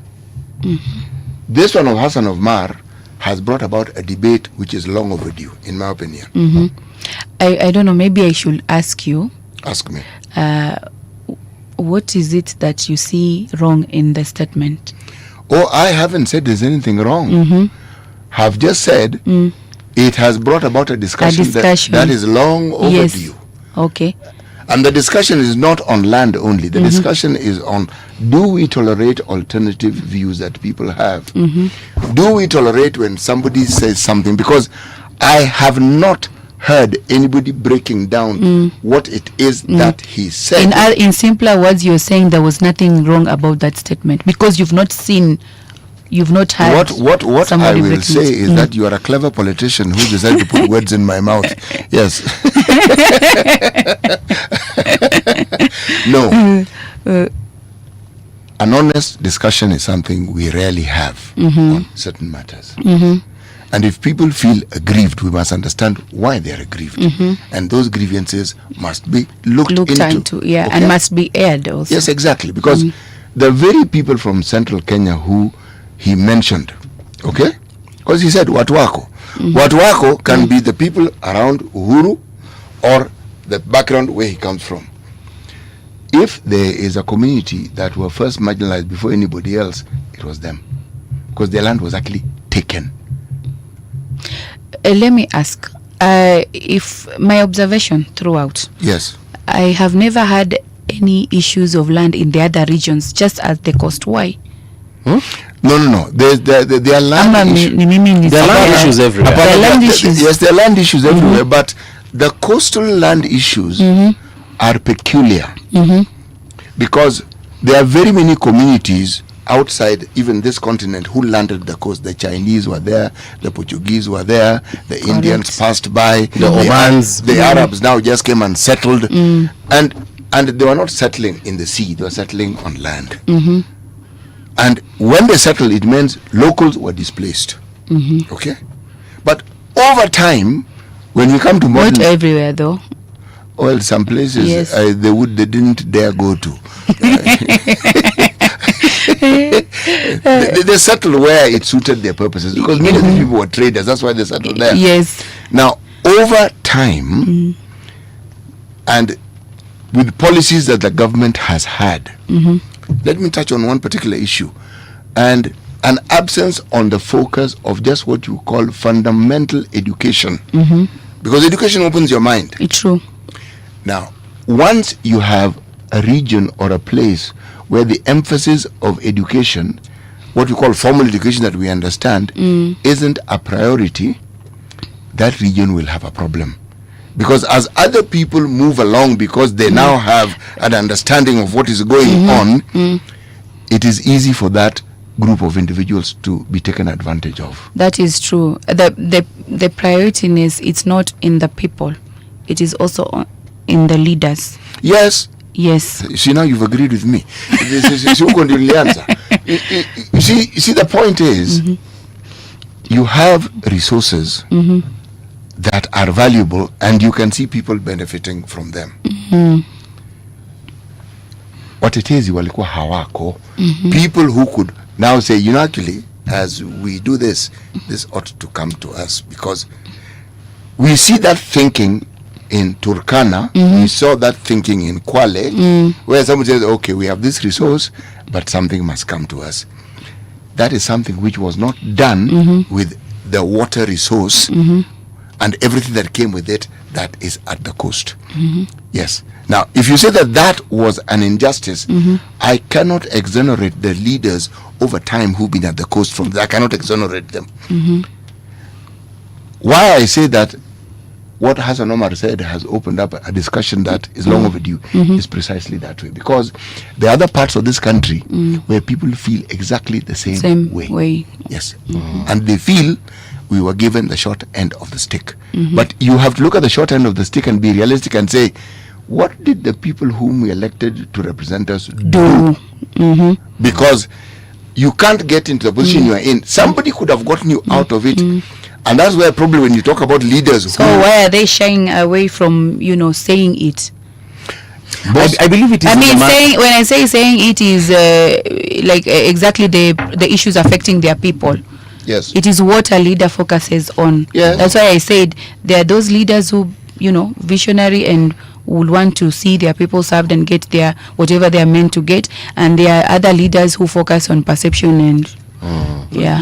I believe it's in the way, maybe perhaps the way the message was delivered. Because you see, when he spoke about the founding fathers, and of course in Kenya, even in primary school, founding fathers tunajuanga ni Jomo Kenyatta na ile rende yake akina Paul Ngei. But of course when he spoke about founding fathers and their sons, it can only be one founding father and his son who eventually became president, or both of them were presidents. And I guess perhaps that's where kuna kashida. There are other people and for Kikuyu community who legitimately perhaps own land because they bought it in the coastal region, and they feel like they have been dragged into a situation whereby they're like, but mimi yangu iko tu sawa, kama yule aligraba na msinishikanishe hapo. So perhaps it's the way the message was delivered, but I agree with CT. It's a conversation that is long overdue, and we need as a country to have time to talk about it, because we usually hear that certain families own I don't know how many millions of land, acres, hectares of land. All right. It is known that the Kenyatta family are probably the largest landowners in the coast country. Coast, they own there's hardly anywhere. Lord Delamere was number 2. Okay. Other people have come in. Remember, the total acreage of land in this country is around 143 million. Thereabouts. Yes, you see, nyingi. The Kenyatas own around 500,000 acres, but 500,000 acres. Nyingi sana. 500,000 acres, okay? Delamere around 250. Nyingi, mno. The discussion on land is something that must be had soberly. Okay? Say, iko hivi, tuangalie. But why the problem will persist, Fatima? Yes. We've had commissions that have dealt with problems we've had in the country. We've had commissions that have been set up to sort out this land issue, like the Ndumu Commission specifically. TGRC. TGRC. Haki, the document. Ama turudi huko, ufungue tena. It's like we are afraid to deal with these issues. And they had to do with land. We are afraid. Why was Kayabombo? Okay? Why did we have the problems, the internal conflict in 2008? There you go. We've looked at it, but just to sit and say, guys, we really do need to sort this thing out. We really need to talk about this thing so that people feel these matters have been looked into. That's why I said Hassan Omar has opened a door for this discussion now to take place. Okay, so that we look and say, okay, folks, we have outstanding issues to do with land, to do with the eye opener they've been waiting for. Okay, the eye opener they've been waiting for. Yes. Lastly, as we end, watu wamesema bana UDA mataka kurig elections. That's not true. How? But it's your members who are saying the members whom you have who somehow have a problem with the things they say. Maybe there's a disconnect with the thinking process and the mouth. How on earth do you say that you are going to rig an election and it's documented? It is documented openly with the system. An example is the grassroots elections. Fairness and equity openly. You know, unajua sasa shida ni when those leaders use those words that they used, everything else is now put into question. Even if there's equity, who's going to believe you? Because sasa wamesema Kenya wamesema, unajua kuna Wakenya by the way like my grandmother, hiyo anaichukua tu hata anasema wa so hii kitu imeenda kuibiwa sasa. They always say mti mwenye matunda ndio upurwa mawe. Even the professor said if an organization or an individual does well, they'll definitely say something negative about it. So UDA is doing very well under the leadership of the SG. It's okay. Yes. But I'm talking about your leaders within like the CSG mna wengine ambao wako wengi including the chairperson. Kuna Savula deputy governor alisema ya kwamba kura wataiba come what may. IBC ni yao, hao ndio wanalipa IBC, ndio wanatengeneza budget za IBC. Sudi, it was in the paper, who is well known, said something similar. People say so many things. I mean, there's propaganda in politics and you know, in the community. This is not propaganda, but they actually said it. You know, there's a difference between saying and with evidence. Unfortunately or fortunately, I'm an advocate. You see, I don't believe in what you say. I believe with, you know, seeing. That's probably hearsay. Sisi, we listen and we're just saying they said. Yes. And what it is documented. Yes. Hiyo tu ndio tunasema they said. Now, they say. Shida hiyo ni kwamba you set in motion certain things. Hiyo ndio shida. And the Kenyan population as we know them, kwanza hawa jamaa ambao ma keyboard warriors na kadhalika, maze watachukua hiyo watatangana hiyo kitu. I don't think so. I don't think so. You live in Kenya, right? I live in Kenya, in Likoni, Mombasa. Yeah. Yes. Likoni is in Kenya. It is in Kenya. You watch the. And I have every reason to believe that is not true. True because what they said is true. What they said is actually true because we didn't make it up. It was even in the papers. Unajua, acha tu nikuulize maybe Fatma. Uliona hiyo news? Hawachungi maneno zao. Uliona hiyo news wakisema watarig? Na ulisoma kwa gazeti, it was documented very well. They said for a fact it was at a rally on Sunday. This Sunday imepita. It was somewhere in Western Kenya, I'm forgetting where. They said it. They will rig the election no matter what. Basically what they were saying is they will secure President Ruto's second term come what may. A leader is chosen by his track record. And I think those other things being said, that is just as a by the way. We have seen how the country has transformed from job creation, you know, to affordable housings, to even the health sector. So that is what we see in the president, and we believe that through that he deserves a second term, because you know from his track record he has transformed this country. And si watu mwanzo walikuwa wanasema sha ifanye sijui sha nini, and then here we go, everybody saying inasaidia. In fact it does even half, it pays half of, you know, what you're being charged. Let me tell you something. Even almost. Unajua that people talk of, the moment you say it works half, it's working. It, yeah, exactly. Yes. My point. It is working. Unaja kusema half. It's working. The same people who were saying it's not working, it's not, now they're coming out to, you know. But most significantly, Fatma, it's this. This is my thoughts. When I read this thing in the papers and we're discussing here with Bwanambuvi here, in my mind I asked myself, do these people actually support their president or are they undermining him? Because when you say such crazy things, which obviously will have a backlash, what exactly do you think you're doing? Anyway, that is me speculating. Yes. And may watch out. Yes. And that is why I'm saying every leader will be chosen based on their track record. And I even today, if I die, I would be happy and proud of myself and say I was given an opportunity to serve the youths, and I helped youths to create wealth in so many ways through the youth fund. So maybe this track record is going to put me as the women rep of Mombasa, and maybe support even more women and youths in my community. All right. Yes. Our frequency in Mombasa is 90.7. So kipata nafasi. I always listen, by the way. Nice. Njo uze sera. Okay. Uambe watu wa Mombasa. Do you still want to go for the? Yes, I am going to. I'm still going for the same seat. Okay. Women rep. All right. All the best. Thank you. How do we get in touch with the youth fund in case for the listeners who want now to, because every time we get new information, so kuna mtu amesema kumbe tuko eligible. How do they get we have different social media handles, Facebook, X, we have our website, we have officers in each and every county, and we also have our head office here in Nairobi. Yes. Okay. Thank you so much, Fatma. Thank you. Hope this is not the last time we're seeing you. No. I think this is the second time I have the honors to be hosted by City. Mimi mara yangu ya kwanza. Lakini karibu tena sana. Asante sana. All right. This is where we come to an end, folks. Na nimeona uko na wafuasi wengi. Huko wameshinda wakisema mama hoe, mama legit, a good leader, truth matter, sijui tano fresh.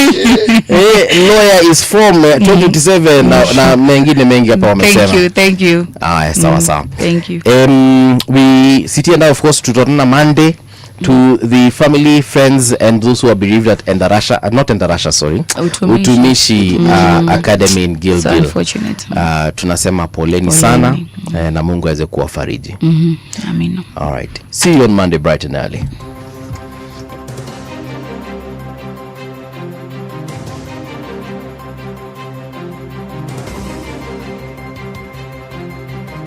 This is the Radio Generation News. Good morning, I'm Samuel Otieno. The U.S. Secretary of State Marco Rubio held talks on phone with President William Ruto on Thursday regarding an ongoing Ebola outbreak and coordinated response efforts between Kenya and the United States. According to a statement attributed to state spokesperson Tommy Pigot, the two leaders discussed measures aimed at strengthening Kenya's health preparedness and securing critical medical supplies amid ongoing regional concern over the Ebola outbreak in the DRC. The United States government also announced plans to commit an additional $13.5 million, which is approximately 1.7 billion shillings towards Kenya's Ebola preparedness efforts. The National Parents Association for Kiambu and the Central Region Secretary General Maina Gaidoro has warned that repeated school fires and weak enforcement of safety standards are exposing learners to growing risks. He has called for urgent reforms in school governance, infrastructure, safety and mental health support systems. This comes as 16 students were killed during a fire tragedy at the Utumishi Girls Academy in Gilgil, Nakuru County. Gaidoro was speaking today on Radio Generation. Depression is real, and you know we are in the mental week, and I think it has been taken very rightly. And depression sometimes are created by parents, because of being absent in parenting. Depression matters are real, and I think parent lacks the know-how to know when a child is depressed. And depression can be made by so many other factors. All right, it could be because of drug abuse, substance abuse, and it is there. It's prevention in schools. We are dealing with cases of bangi in different schools and other substances. Yeah.